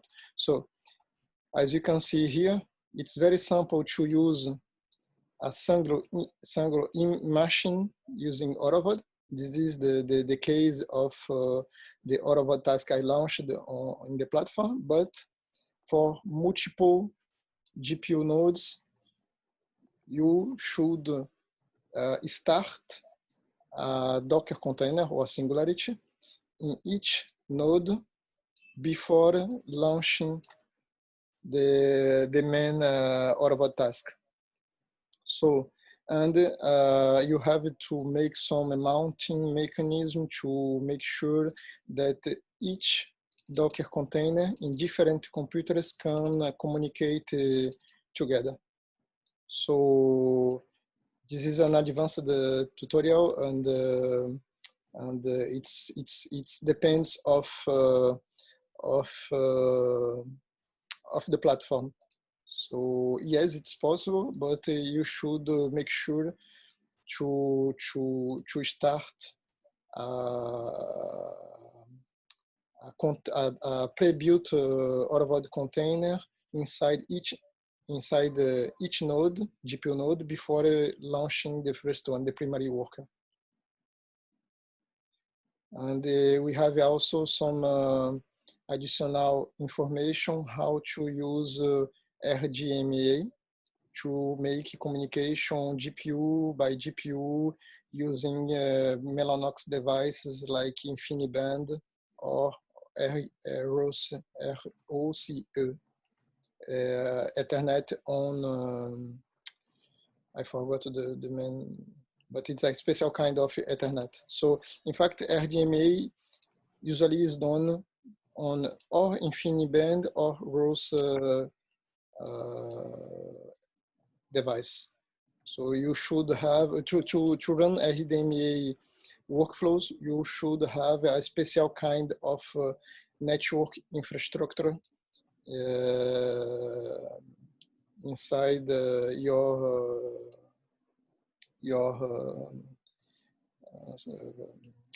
platform.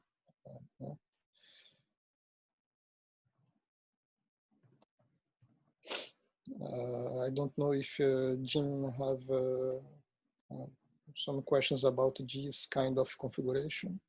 Anyone has a question about AutoVod with Proactive?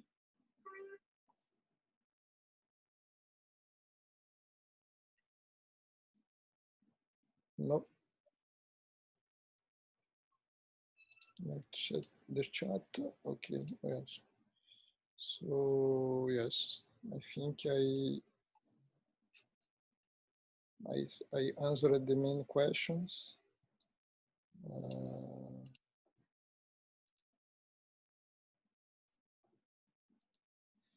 Okay. Yes, I think it's okay for me. Now I will pass the presentation to Khalil, and Khalil will present to you how to use the Jupyter Lab as a service, and he will present to you a small introduction to the Python SDK and the proactive Jupyter kernel. So for this session, we will not have any more a lot of time, but I will get through these points a little bit quicker, because in some places like in Tokyo, Norwin is a little bit around midnight, so I will try to do it fast. So like Andrew said, for this part I will present the Jupyter Lab as a service that we can launch through our platform. I will introduce also the Python SDK and the Jupyter kernel as the kind of users we have for this training is almost data scientists or engineering, mainly using Python. So for the Jupyter Lab as a service, as we said during this morning and yesterday, so the proactive cloud automation allows to automate service deployment together with their lifecycle management. So in this case, we have some specific workflows in the catalog that mainly constitute a service that any kind of citizen data scientist can launch, can start a server, and starting this kind of cloud automation service will get from the catalog the workflow, will execute it in the scheduler, and will reserve one node from the platform. So the Jupyter Lab PCA service can be deployed remotely, so it will be executed on the server on which the proactive is installed. It runs in the Docker container, but also, yeah. Is there someone that spoke? Sorry. No, okay, I will continue. So it is launched in a Docker container. Mainly we have 3 or 4 Docker containers representing Jupyter Labs. One based on the DLM 3 image that Andrews talked about, in case anybody want to do deep learning algorithms. The other ones are mainly based on Anaconda 3 and can be executed in an HTTP or HTTPS modes. And to secure our Jupyter Lab cloud automation service, we can use the token mechanism. So I get to, sorry, yeah. So mainly when we launch the Jupyter Lab PCI service, we have this screen. Like we can customize our server by adding a label, which is optional for sure. And the main variables that we can handle are the HTTPS enabled variable. We can set it at false or at true, but the true mode for sure we have to change some locations for the certificates to be used by the container. We have the two most important variables are the instance name and the endpoint ID, which has to be different for any PCA that is launched. Otherwise, especially for the endpoint ID, these IDs mechanism allow people to launch two PCAs with the same endpoint. So if we launch two PCAs with the same endpoint ID, this endpoint will be overwritten.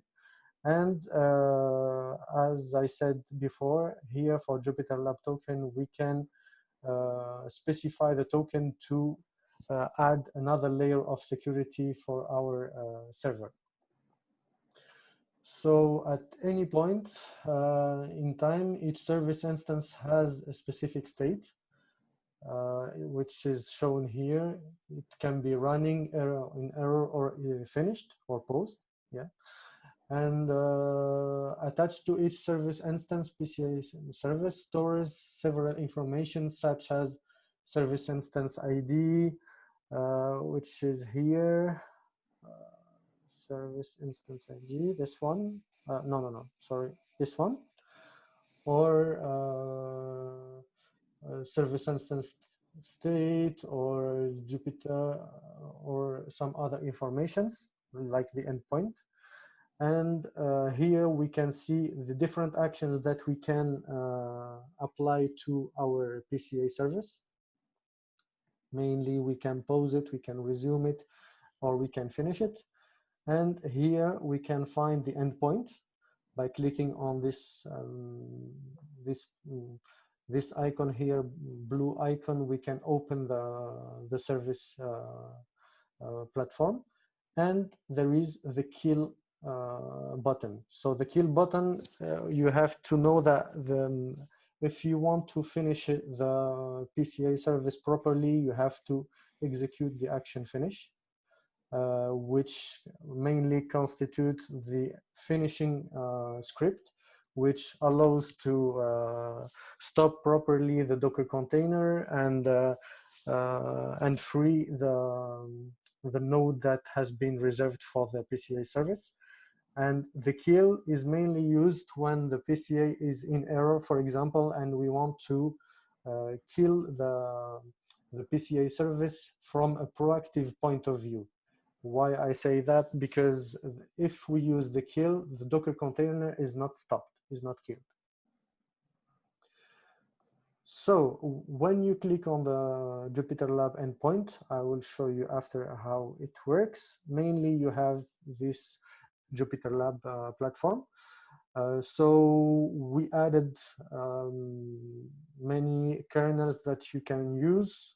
You can use it for different languages, Bash, Groovy, Java, Kotlin, Scala, or others.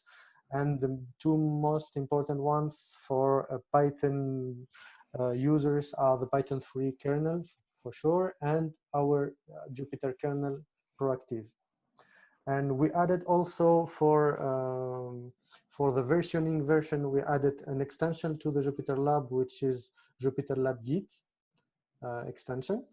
Of course, I will show you how it works. And we added a repository that contains many examples of our Python SDK and our Jupyter kernel notebooks. So I will show you,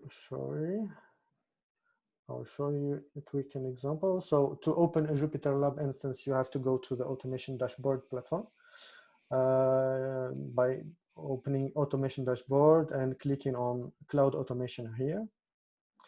After you search for the Jupyter Lab, you click on the Jupyter Lab. Like I told you, here are the variables that I showed before. So to be sure that the informations are unique, I will add my first name. You can add the same if you want to test. I will add a token to get my server secured from other proactive users. I will add any token and execute. No, thank you. So if we go here, you can see that there is a workflow that is launched with my name. So there is that launched the same instance, and like Hoa, good. So here you can see that this task has finished executing. So now we are in the loop. So if we go back to the PCA platform, we can see that the current status of my server is running. So I just have to click on the endpoint to open it. So here, oh, sorry, I have to disable this. Nice. So here you can add your token to open the Jupyter Lab service. Takes a little bit of time. Nice. So as I told you before, these are the kernels that we installed. For sure, anybody can add its own kernels afterwards. These are the basic ones that we thought about. So you can execute and you can use any kernel you want. Here there is the repository that we add. It's a Git repository. You can clone it if you want. You can add some notebooks if you want, or clone your own repository here. If I open it, you can see the basic examples that we add. Here, if you go to the Git extension, you can see that it recognizes directly your Git repository. You can see the history of the commits that has been done on the repository. So here, this last one, I added the exercises for the training of tomorrow. So if you go back here, to get started, we added two basic getting started notebooks. One constitutes the Python client, which is the Python SDK, and one constitutes the notebook getting started for the Jupyter kernel. So let's continue a little bit here, and we will go back to the service. So for the Python SDK, what is interesting for these two features that we add, like the Python SDK and the Jupyter kernel, is that you are not obliged to use it inside Proactive as a service. So you can install it on your proper machine. You can use it remotely from home if you don't have internet, and afterwards you can execute or submit your workflows to the server. So to install the Proactive SDK, you just have to do pipe install Proactive. Sorry, maybe there is some questions. Yes, there is Jin Shin that is asking if it's possible to define a GPU resource in the node selection to run the Jupyter kernel. Actually, maybe you will understand a little bit more after, and you will reconsider your question, because when we launch the Jupyter Lab, instance is we do it to do quick exercises and quick coding inside a notebook, and after, when we will submit our workflow, then we can specify GPU to execute more properly our workflow and our job. So I think you will see it more properly when I will get to it. Another question: is it normal that I can see the token defined by another user for his Jupyter Lab instance? No, I don't think so. No, actually, it all depends on the right that the user has, no? I don't know how. Ah, yeah, here it's not. Oh, yeah. No, he's right. Maybe we did not do it properly. Nice to mention. I will write it down and I will check this.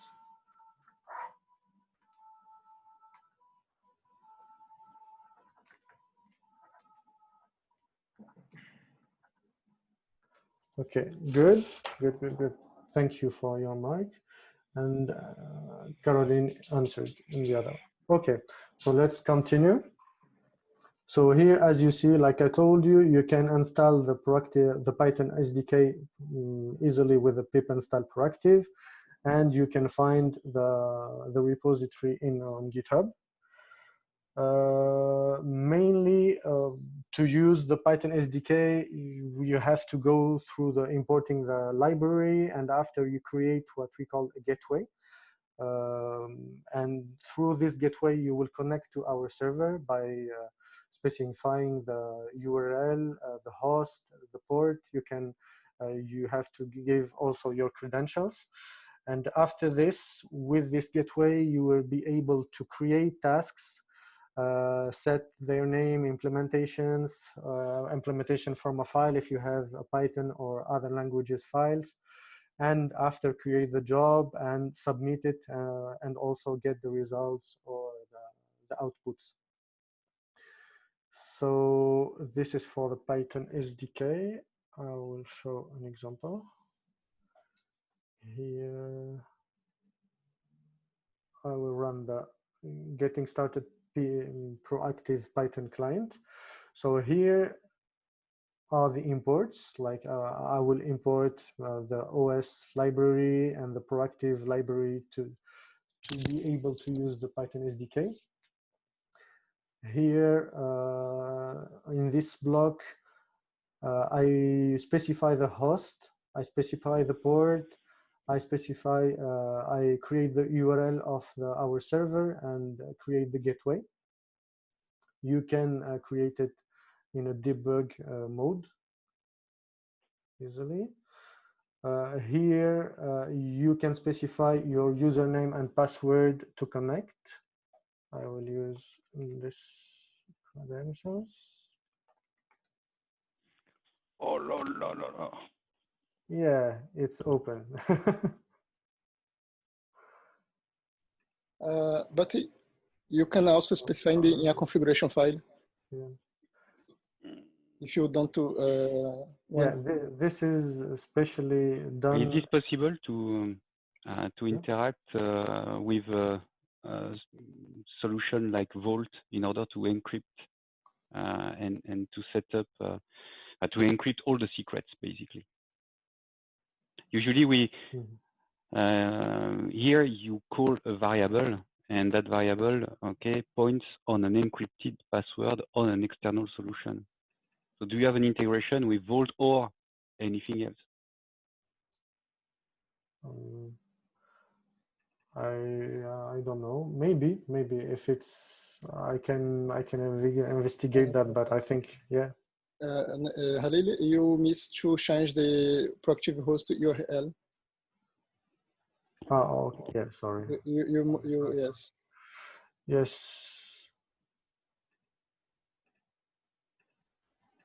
Let it try. Have you taken the question, Andrews, and we shall see about that and reply But clearly, the password encryption here should be it should be easy to implement even on our side, even without using an external system to do that. It's just, unfortunately, it's not implemented. That's all. Yeah. Mm.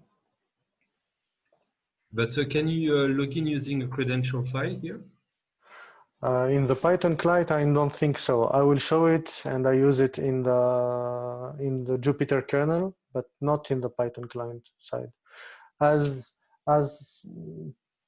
maybe the Python SDK is more suitable for people to code themselves their .py script. So generally, people use their own encryption mode to pass this string. So this is a getting started version.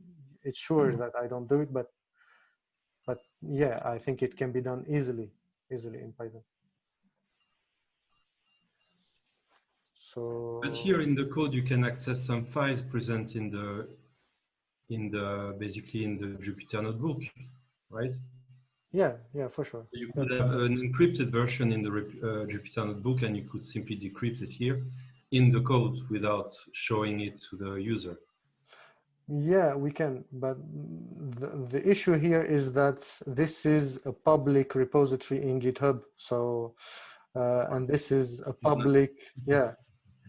I don't generally. It's just to demo it that I do like this. If I want to code my proper notebook with Python, I will do it in another way. So yeah, we have to think about a way to do it in trainings without exposing the the codes.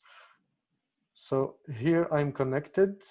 After in this block, I will create a task, a simple dummy task that does this. Here, the task implementation. Here, I create the workflow, and I set the name. Here, I add the task created to the workflow. And I submit it to the proactive server. So if we see here, we will see the simple Python job has been executed. Maybe I have to free my cache.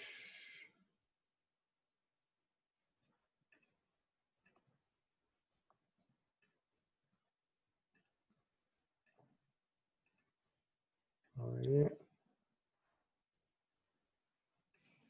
Oh, no. I forgot something. Here I don't do a print, but I just put it in the result. So if I get the result here, it will work. Here it is. So this is a basic example with Python client. After, for sure, you have to disconnect. So do you have any other questions about the Python SDK for now?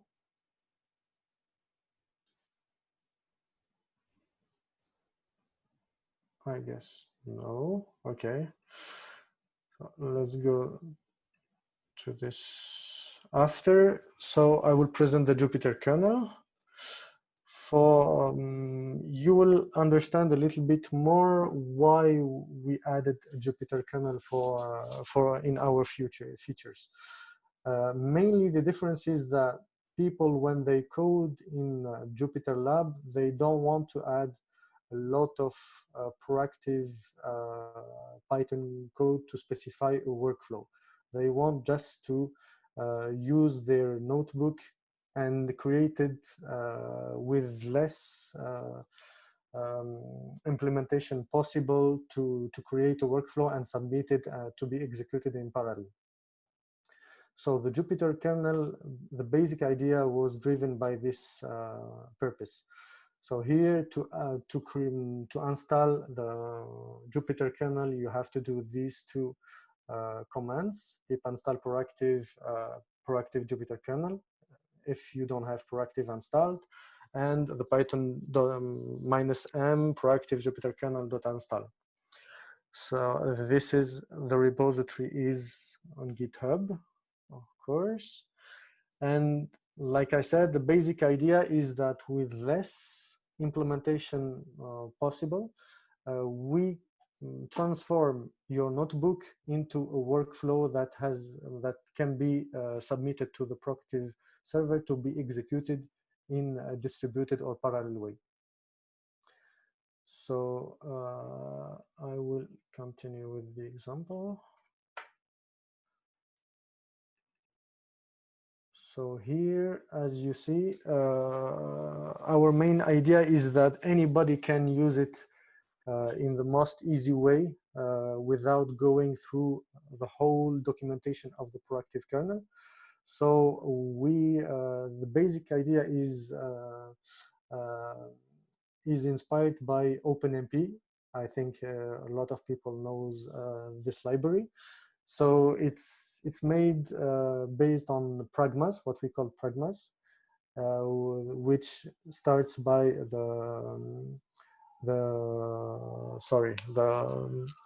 I forgot the name in English. So the dièse and percentage. Here you have a pragma which is called help. With executing the help, you will have the list of all the pragmas that we implemented in the Jupyter kernel. Like here you see there is a connect pragma that connects to an Activeeon server. There is import specified libraries to all tasks for a same script language, for example.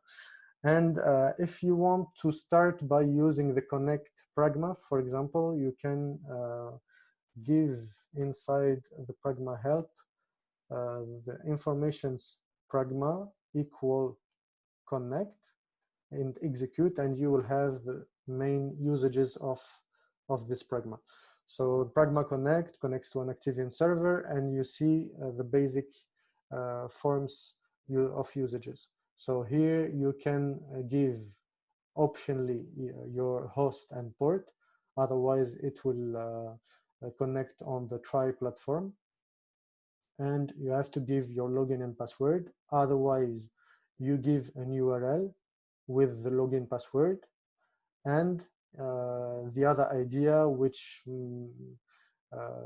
forbid you to use and to put your password directly in front of the users, you use a path of a configuration file. So here I will show you after how we can use this, and on which base you will write a configuration file, but you can put it directly. No.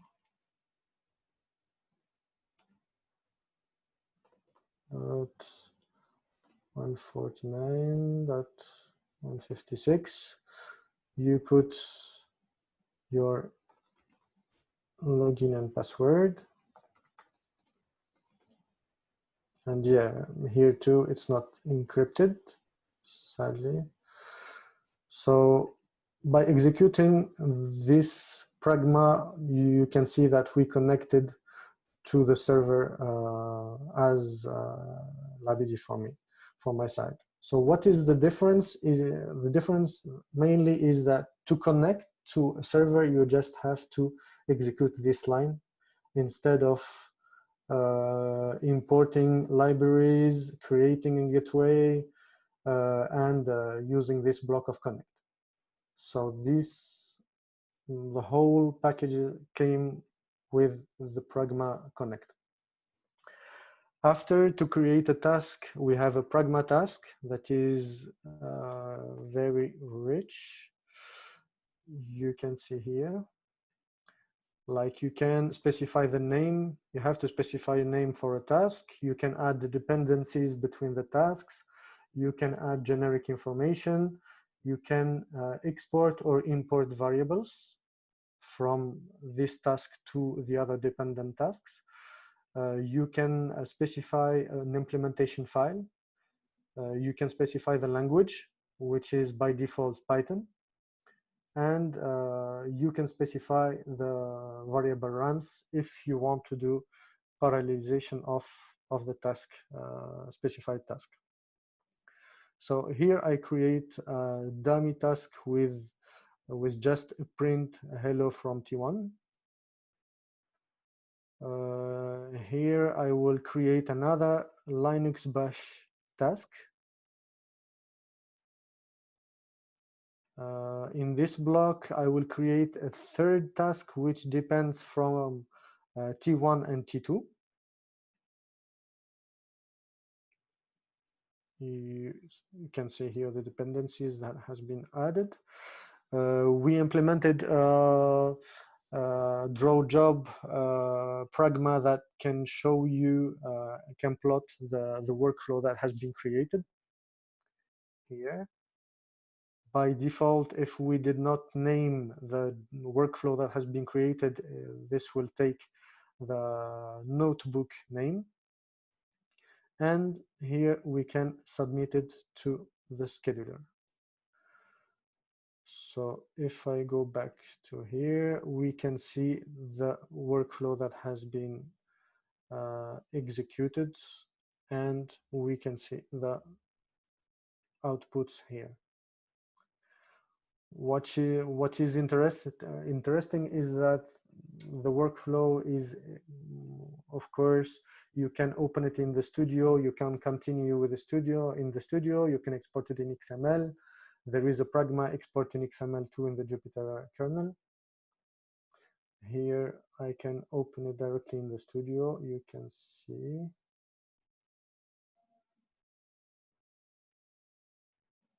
No.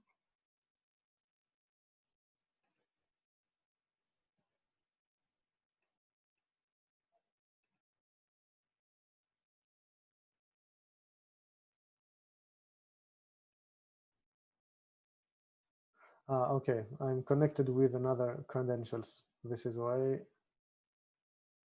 Yes, when I connect with the other one, I get the workflow here. So you can see the implementation of a task. You can have the whole bunch of options here. The other most important feature, I think, is that with the Jupyter kernel, what is different from the Python SDK is that, of course, you have less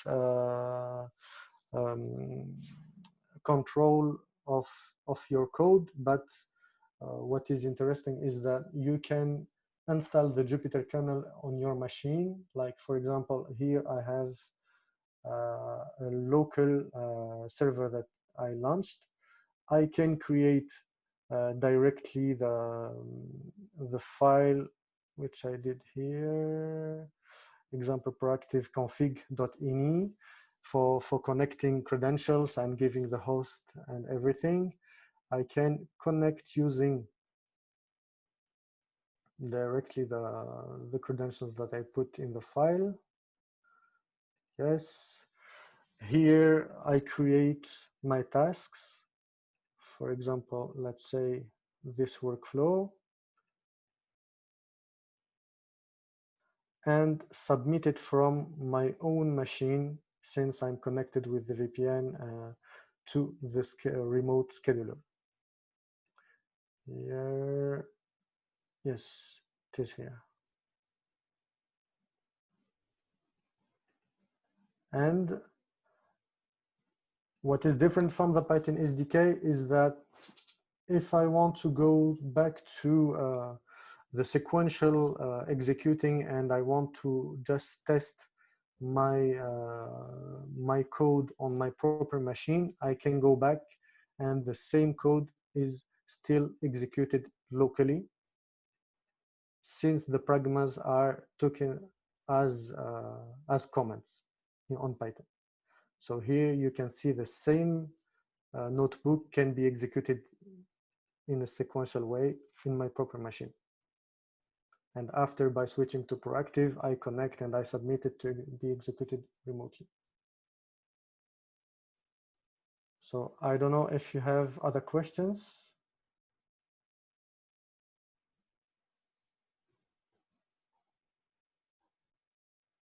Maybe I can show this too. Once I have worked on a notebook, I can open with the Git and I can see the differences that has been made on my blocks and can commit or refresh or discard my changes.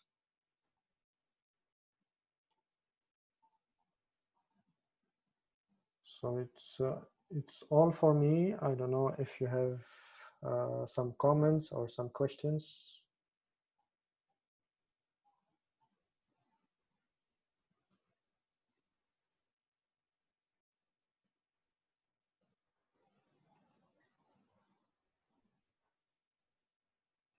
So it's okay. It's all. So I thank everybody for attending the session. I remind that tomorrow we will go through the hands-on for the Jupyter kernel, for the Python SDK, and for other parts that Andrews presented before. Yes. So here is the program for tomorrow. Outline for tomorrow. So in the beginning, we start with Andrews and Caroline to do the hands-on advanced AI workflows and hyperparameter optimization with MLOS. We will do creating a deep learning workflow from scratch using your own code, hyperparameter optimization with MLOS, AutoML, and job analytics, and adding support to data visualization with Tensorboard and Visdom. And after that, we will do a hands-on advanced AI workflows with proactive Python SDK and Jupyter kernel. And we will do deploying Jupyter Lab as a service quickly. And we will focus on some examples, and we will show you how to build your workflows using the Python SDK and the Jupyter kernel.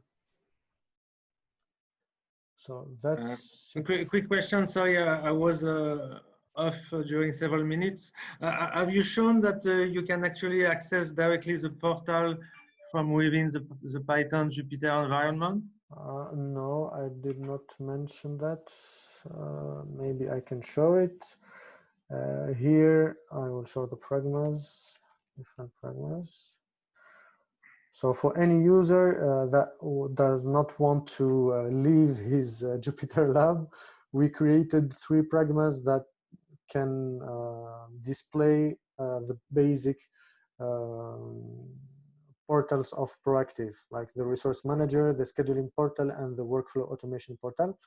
So here you can see, for example, if I do pragma show workflow automation, you can see that for this pragma, you can specify the host. For example, you are working on a server that is installed on an IP address, and you want to see if another one is free, and you want to display it before submitting your jobs. You can specify the host to be displayed.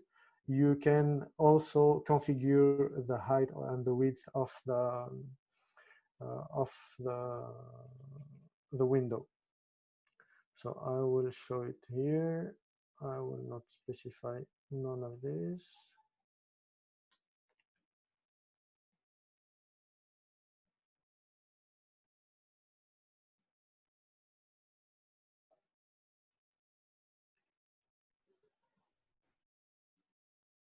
So like you see here, we plotted the workflow automation and it's a window inside the notebook. Like you can do whatever you want.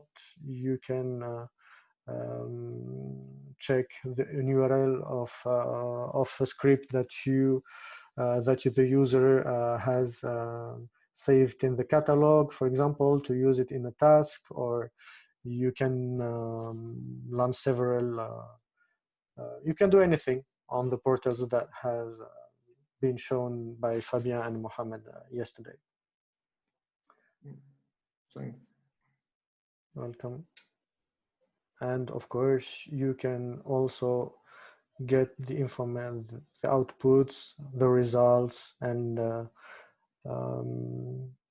what has been done by your workflow that has been executed. So this is it for me.